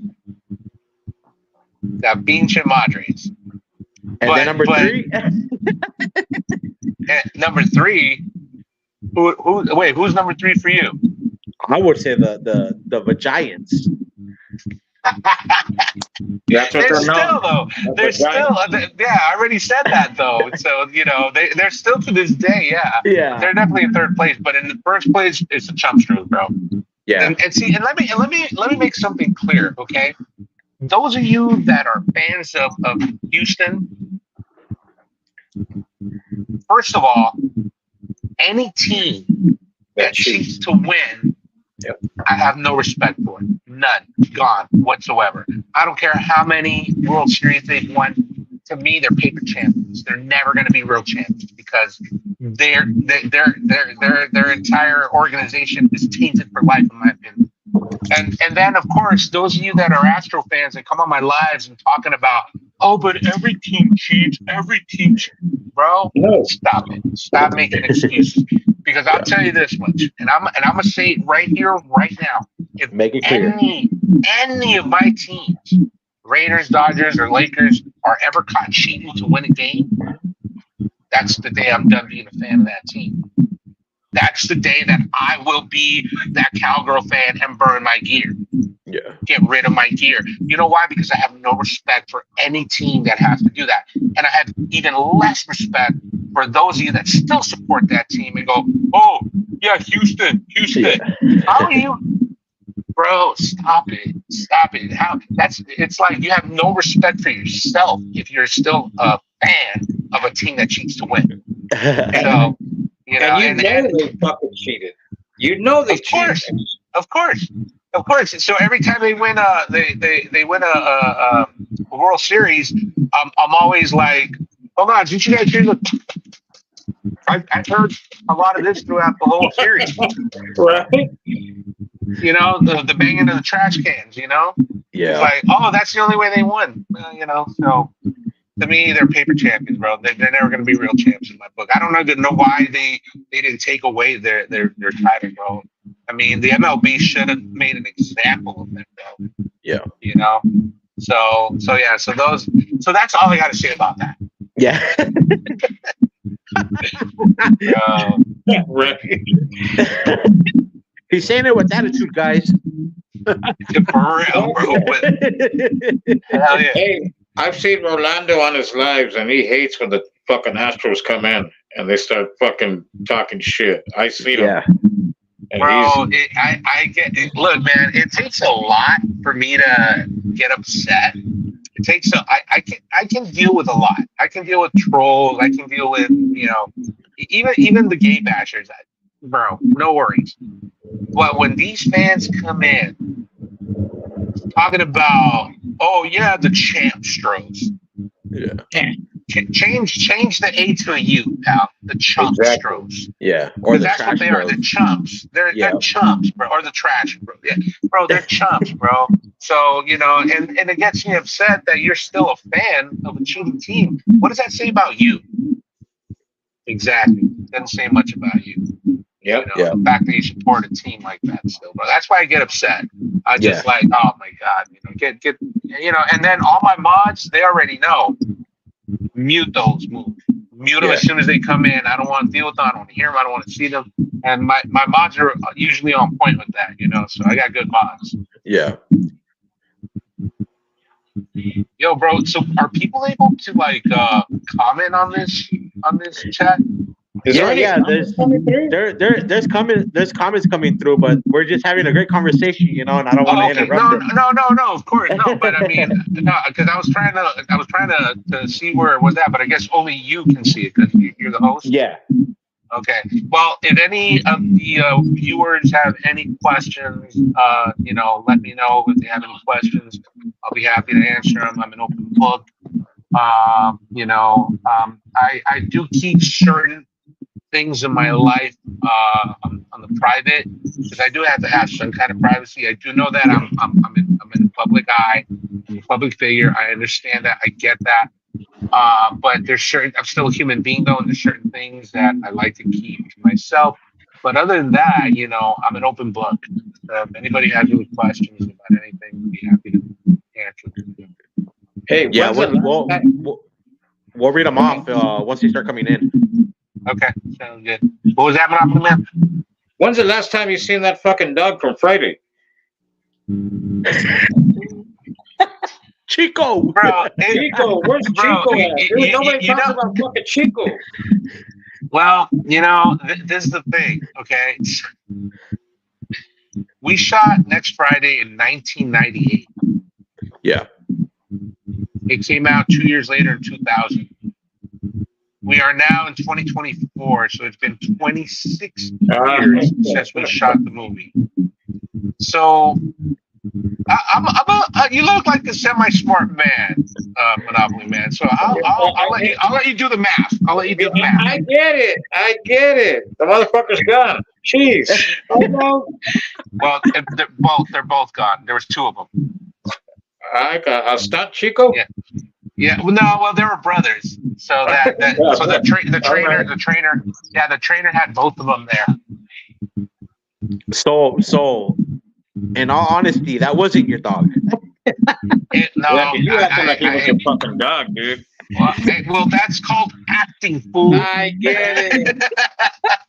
But hey, you were acting so good. I was like, hey, this motherfucker's real. Man, What you do to my perro, fool? I like that. That's good. Oh, man. I love Hey, it. I didn't even have a dog back then. And I used to tell people that, hey, what did you do with my dog, fool? Yeah, I talk shit. Yeah. Oh, my God. Hey, so when you guys made that scene on Bruce Almighty and that monkey was coming out Hector's ass.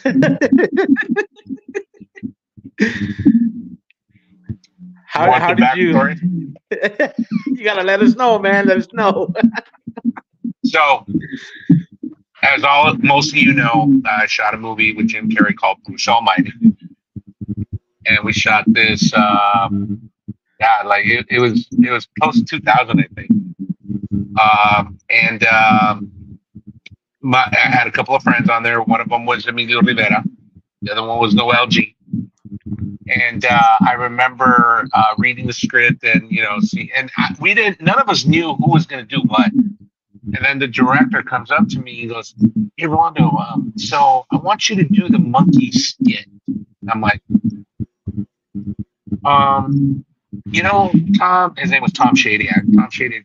Like, I go, Tom. Honestly, why don't you give it to one of the other guys? He's like, "You don't want to do it?" I go, I mean, yeah, I would, but I kind of already have my little moments of clout, if you will, from next Friday and whatever. Why don't you give a chance to the other guys to kind of shine, do their thing? And then he's like, "Oh, all right, sure." So about an hour later, I'm in my trailer and I get a knock on the door and I open the door and it's Noel.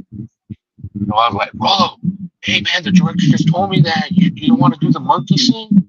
I'm like, not that I didn't want to do it. I just, I figured, one of the other guys would want to do it. I go, "Why are you asking?" He's like, "Well, because he just asked me to do it." And I said, "Yes." And I'm like, "Good for you, bro. All right, cool." You do it. So look, first of all, everybody knows I'm an open book and I'm very open about my sexuality. So everybody knows that I'm gay, right? So imagine me, Rolando Molina, the gay actor, the gay Latino actor, does a scene with a monkey coming out of his butt. I was never gonna live that up. I already knew that. And I would forever be known as the guy with the monkey out his ass. So that's the real reason why I didn't want to do it. And then Noel, a couple of years later after the movie comes out, we were at some event and he's like, "Hey Rolo, I think I know why you didn't want to do that scene in Bruce Almighty now." I'm like, "Really? Why is that, Hector? I mean, Noel?" And he's like, "Because everywhere I go, people call me the guy with the monkey out his ass, Bruce Almighty." Right.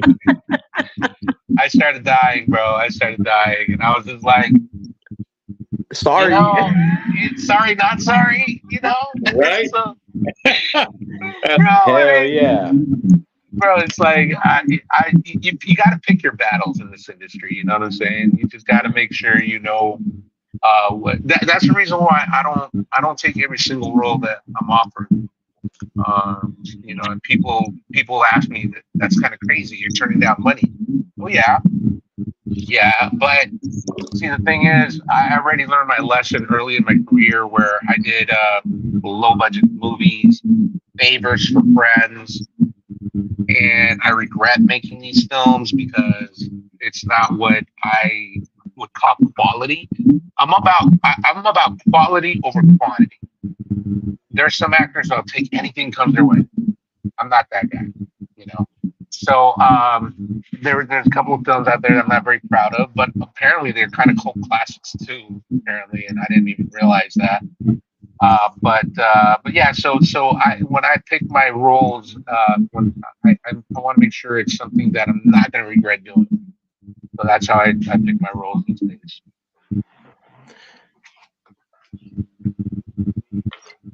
What about the role on Sons of Anarchy? You played Benny. How was that? How did that come about? Sons of Anarchy. So Sons, I actually started watching Sons of Anarchy because of my boy Emilio Rivera, who plays Alvarez on the show. He had told me he was going to be on it, and I was like, "All right, bro, I'm gonna start watching it." And I started watching it just to support him, right? But then I fell in love with the show. I thought it was an amazing show, well written, very gritty, and I wanted to be part of it. So I was hounding my agent, telling her, I want to get on the show. And she's like, "All right, I'm trying. So finally, I did go out for a couple of auditions, didn't get them. and then finally this role of Benny came up, and it was in the fourth season, and my agent was like, "Hey, they want to see you again for another character in Sons of Anarchy." I was like, "All right, cool." So I read it, and I was like, "Ah, this guy, I can do this guy. I can really do this guy," you know.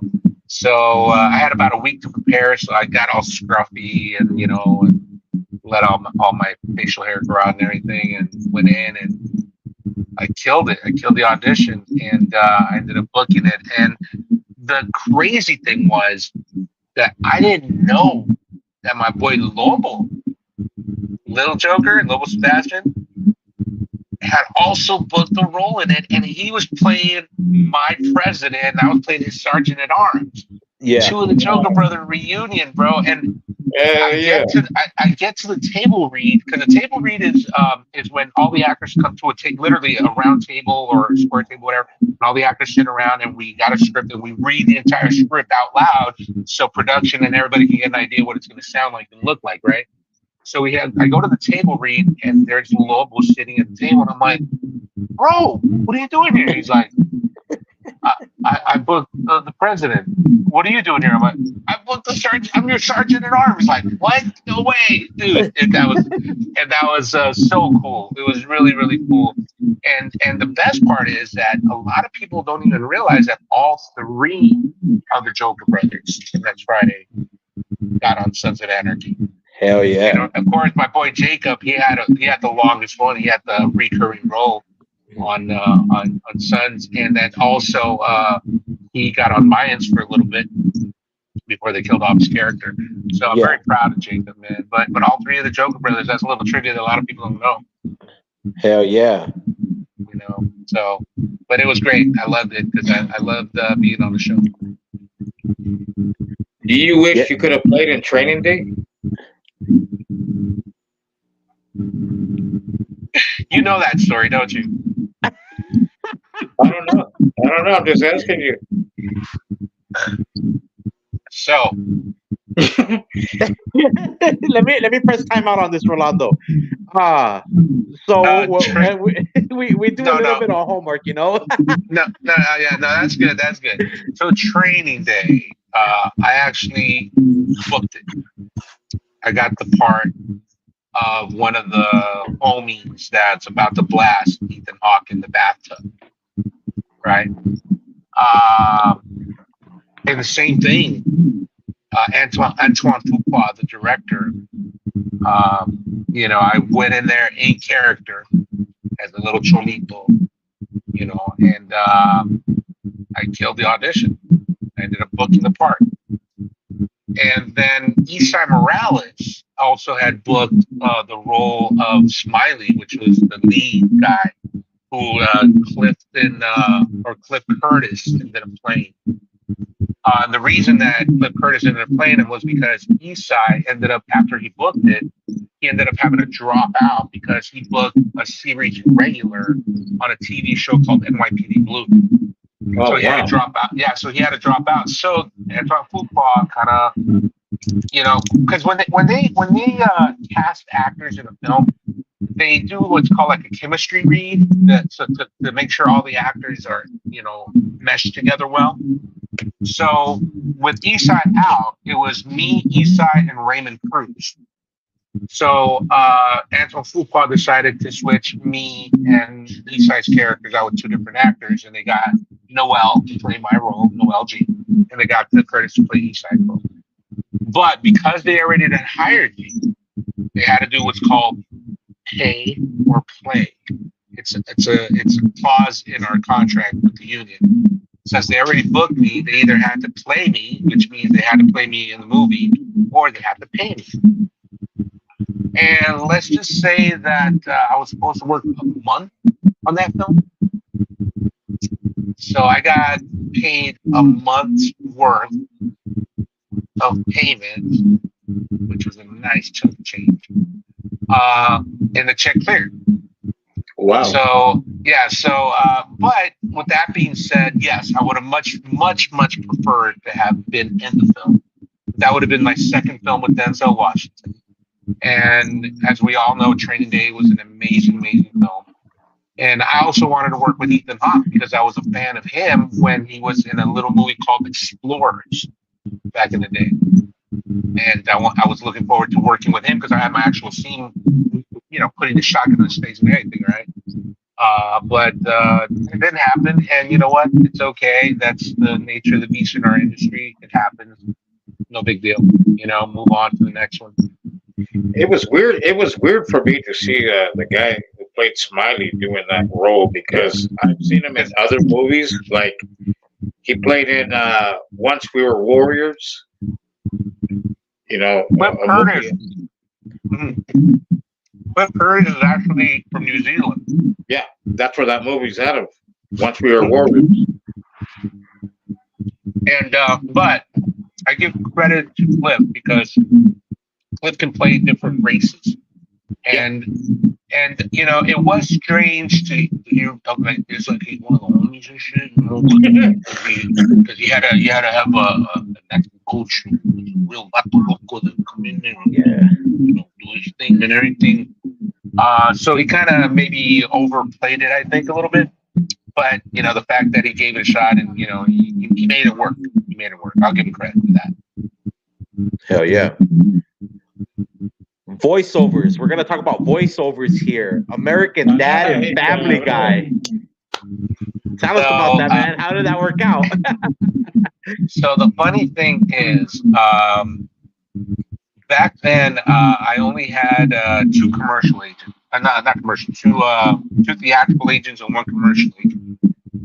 And it was my theatrical agent that hit me up. She's like, "Hey, honey, have you ever done voiceovers?" And I'm like, "No, never really done voiceovers."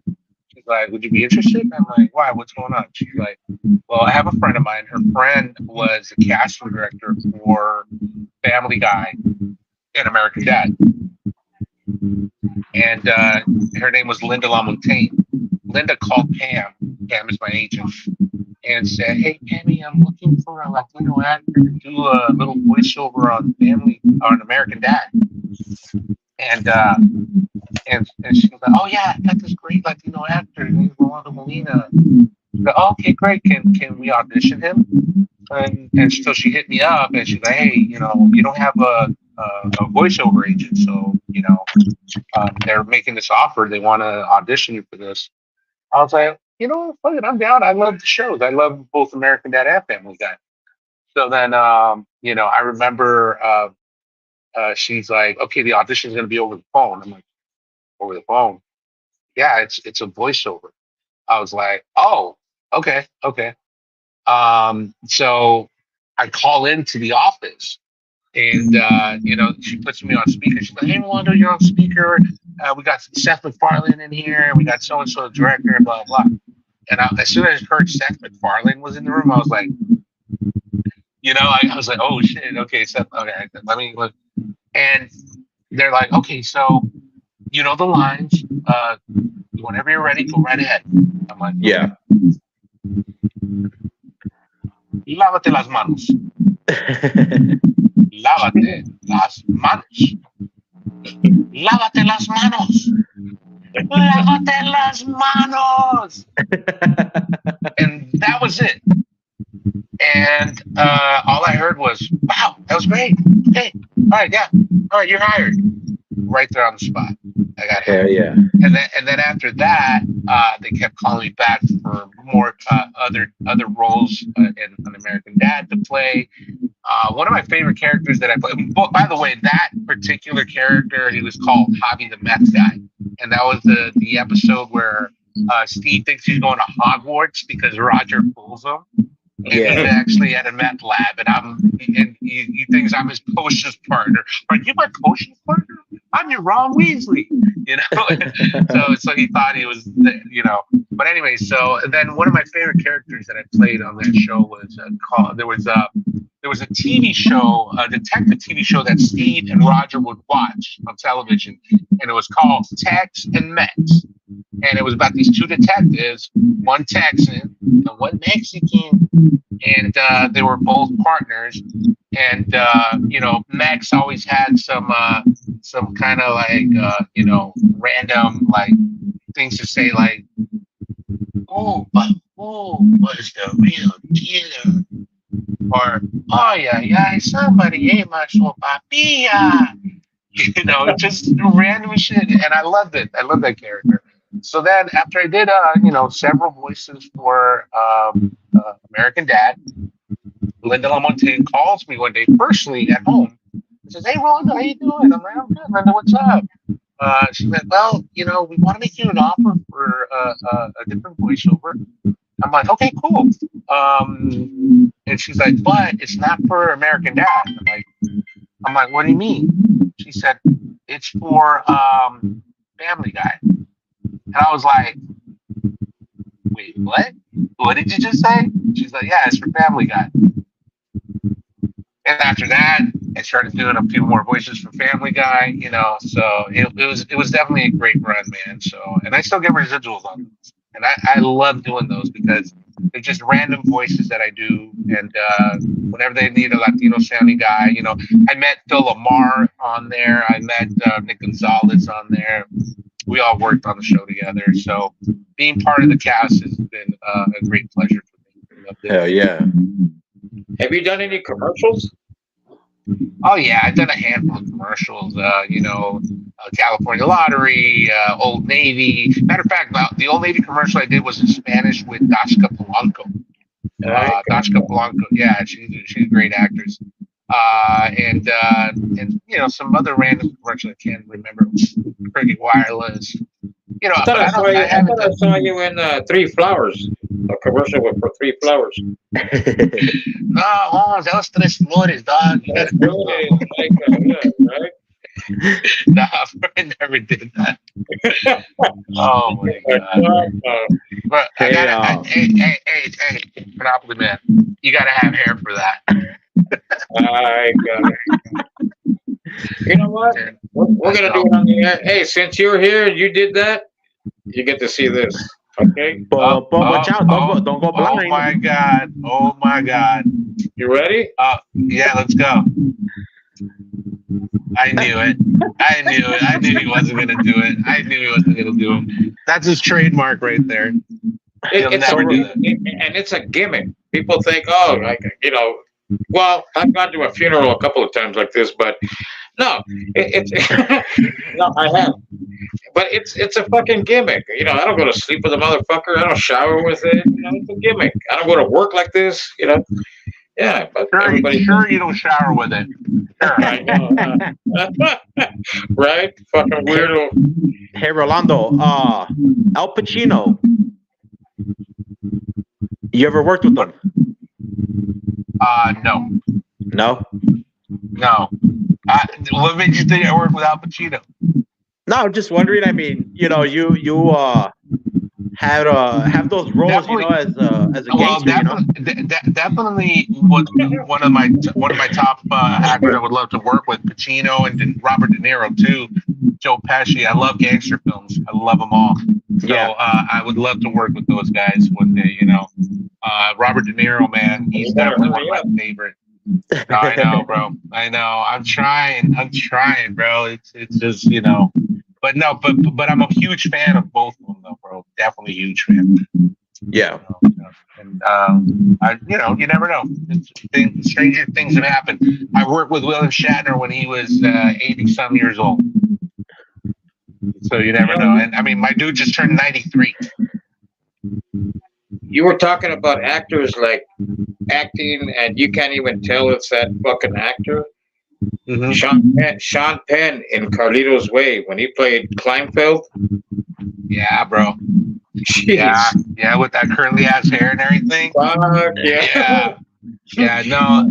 Listen, I okay. As an actor, I love to be challenged. I don't like playing the same role twice. And even though people go, well, but you've done all these different gangster roles and cholo roles, yeah.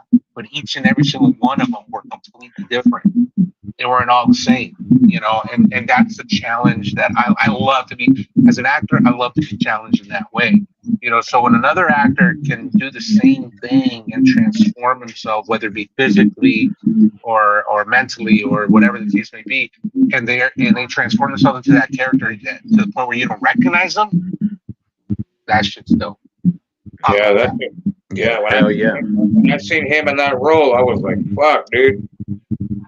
I didn't even know it was him when I first watched it. Yeah, and then they said, "Hey, did you like Sean Penn in that movie?" Like, who in the fuck was that?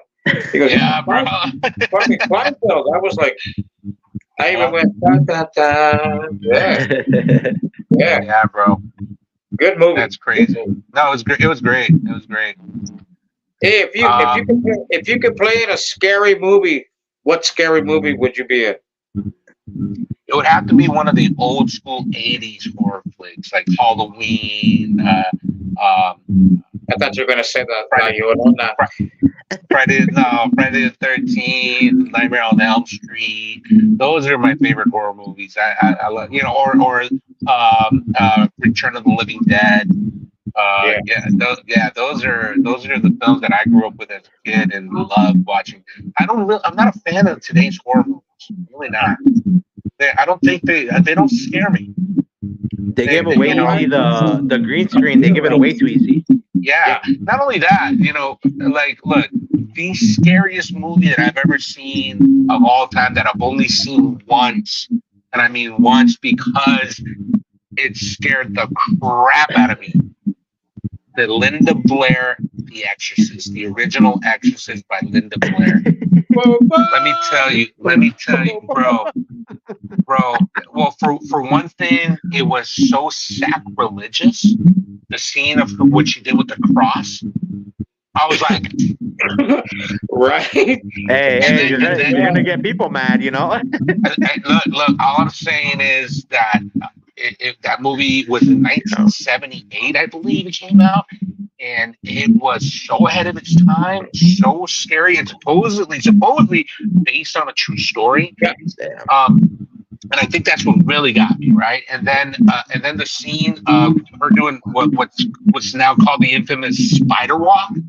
Oh, badass. Bro, hey, so my ex could do that. That's why she's your ex. Yeah, that's why she's my ex. I go, fuck you. You should have just performed an exorcism on her, bro. Yeah, the power of Christ compels you. The power. Bro, so that movie really left an impression on me, and literally I've only seen it once, and I'll never watch it again. But that's how much it scared the crap out of me. You gotta watch three times. Watch part no, 3. bro. I can't. I know. And you know what's another one? Okay, that's my first scariest of all time. My second one, and people are gonna trip out on this, the Blair Witch Project. That's a badass one too. The Blair Witch. You know why though? Because the way it was shot, it was kind of like documentary style. Right. It was all handheld documentary style, and it was supposed to be like these three student filmmakers go on the hunt for the Blair Witch, and so they're carrying the camera around, and they all shot it like there in the woods for real, So it kind of took you with them, like, oh my god, and then the ending. Oh no. Where that guy just fucking standing there. And just standing. Yeah. Oh, bro, that was, and then it leads to your own imagination as to what happened. What happened? Oh no, my god. Yeah, bro.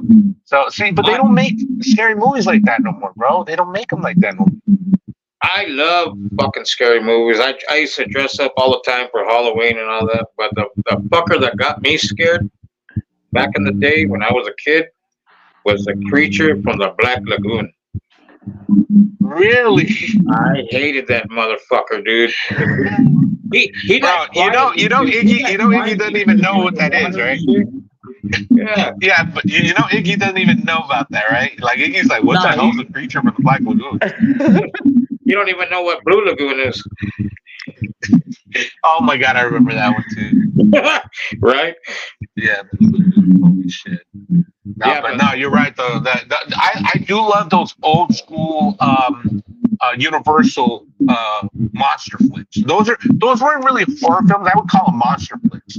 And I'm talking like Boris Karloff, Lon Chaney Jr., the Long Channing Jr. was actually known as the man of 1,000 faces because he played so many different scary characters throughout his career, all Universal films. And Bela Lugosi, Boris Karloff. Those are the OG actors from back in the day that pretty freaking amazing, bro. Pretty freaking amazing. Iggy thinks Teen Wolf was scary. Oh, I'm dead, bro. I'm so dead. no, Hey, the one man, that got me. Another one. Trilogy of Terror. Trilogy of Terror. Remember that little African dude? Remember that little African dude that was chasing after that? Oh, yeah. Oh, yeah, bro. That shit. Yeah, I remember that, bro. That shit scared the crap out of me, too, bro. That's what it's called, Trilogy of Terror. The ones that got me were the Paranormal Activity movies, bro. I couldn't do those for nothing. Those are good. Those are good, but Hey, they would have dragged you out of bed. Nah, I just couldn't do it, bro. It was weird. I would have couldn't. took like 5 ghosts to take you out of that bed. Jeez. Oh my God, y'all crazy. But hey, so there were no questions from the audience. No, a lot of them I read them off and asked you questions about. Oh, you did already. Okay. Yeah, all right, a lot of people are saying what's up, man, and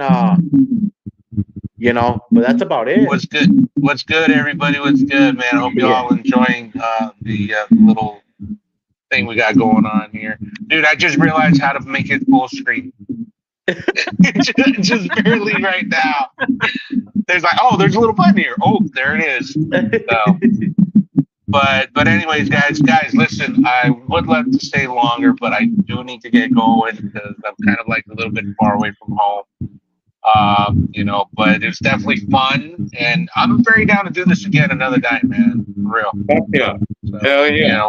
We definitely got to do this again one more night, and yeah, man. So just let me know when you guys want to do this again.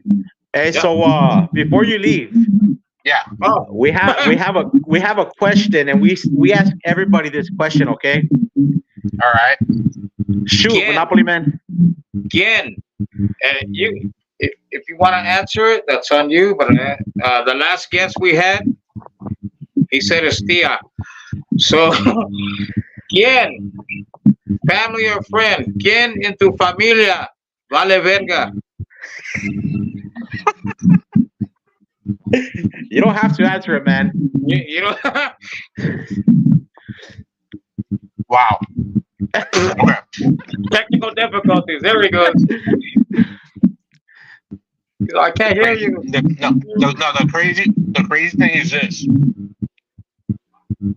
I'm currently in the city where this family member lives. Uh-oh. Here we go. Ba ba bum. It's my uncle. An uncle of mine. Que vale verga. That vato vale verga. As a matter of fact, those were the last words I said to him. I said, vale verga y te vas a la verga. I literally told him that. Look, let me explain something to you, okay? I love it. No, but I'm gonna explain to you why. This uncle, he's always been a little bit of a jerk. Not a little bit, a lot of a jerk, right?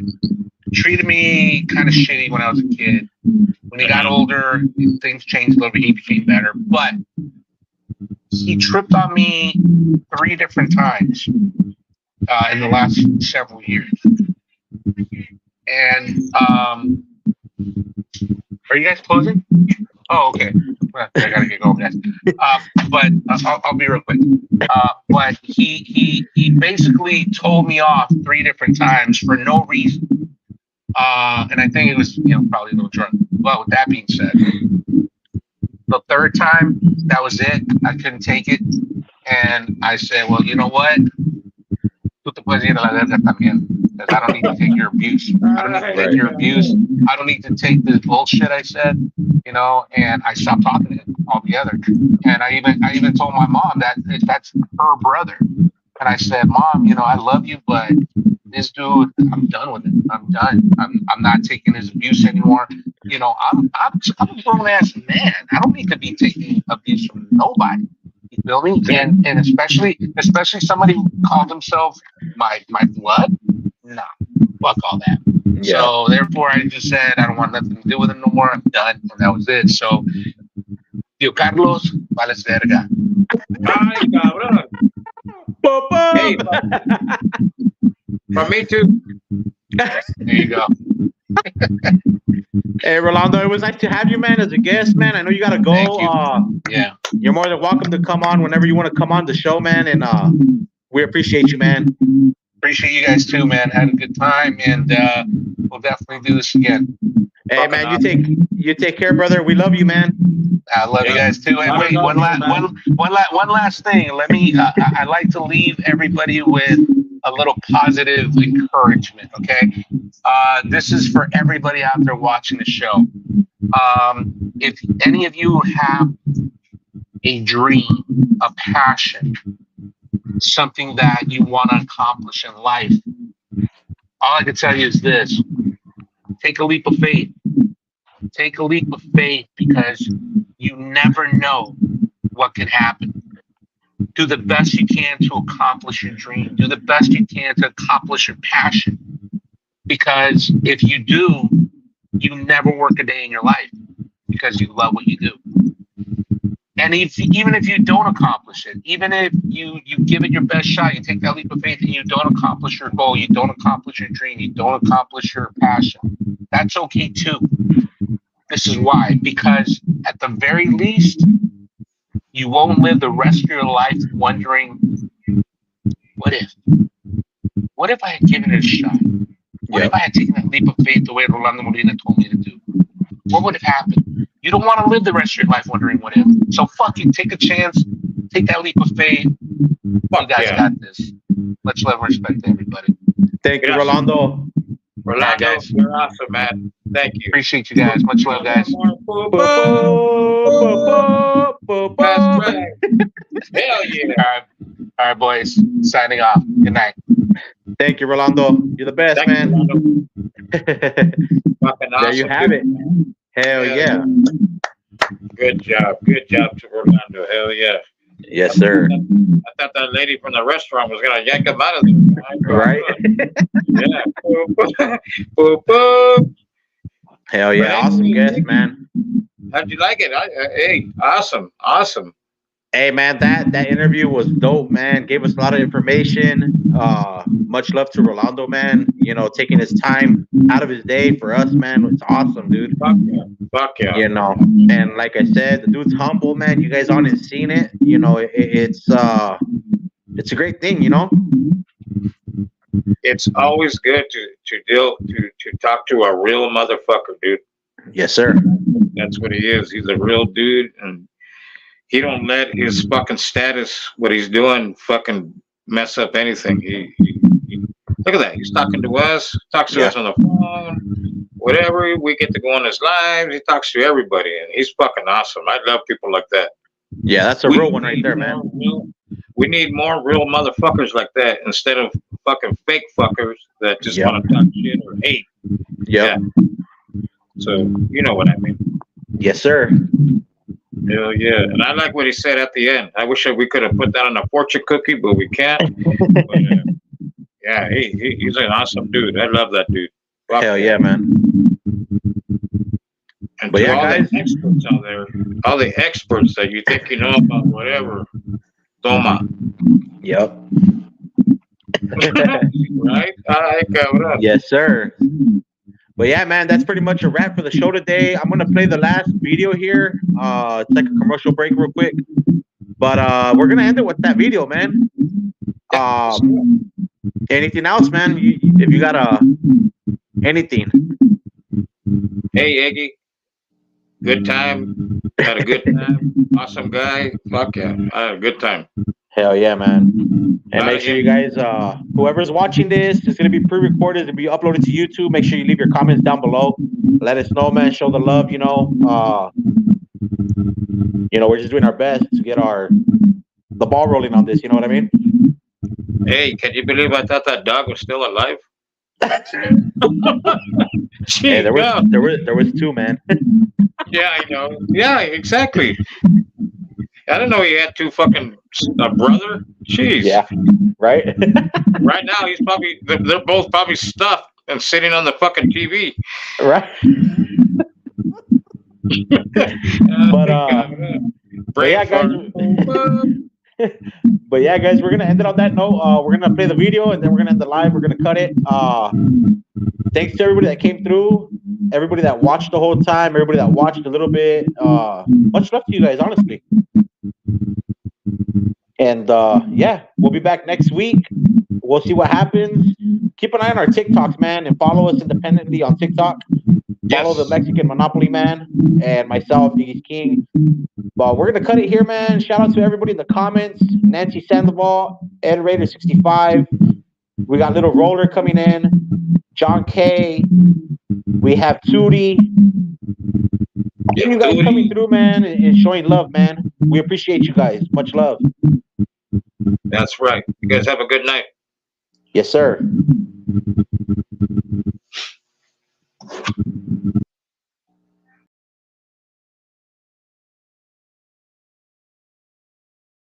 Smoking my back, smoking my.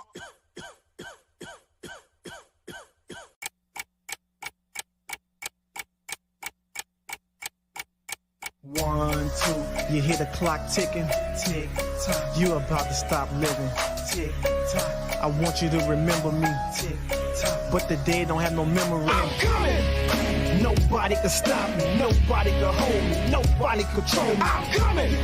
I'm here to do my thing. I'm here to bring the pain. I'm never ever gonna change. Like Tropicana, I got the juice. All for the least, they let the dog loose. Don't make me call up the crew. Now they getting scared when I call up a truce. I'm the one like Neil, cocky like Teal. Nobody can guard me like I'm shooting a free throw. This is illegal, my flow is legal. And it's me, it will never be a secret. That's a wrap, guys.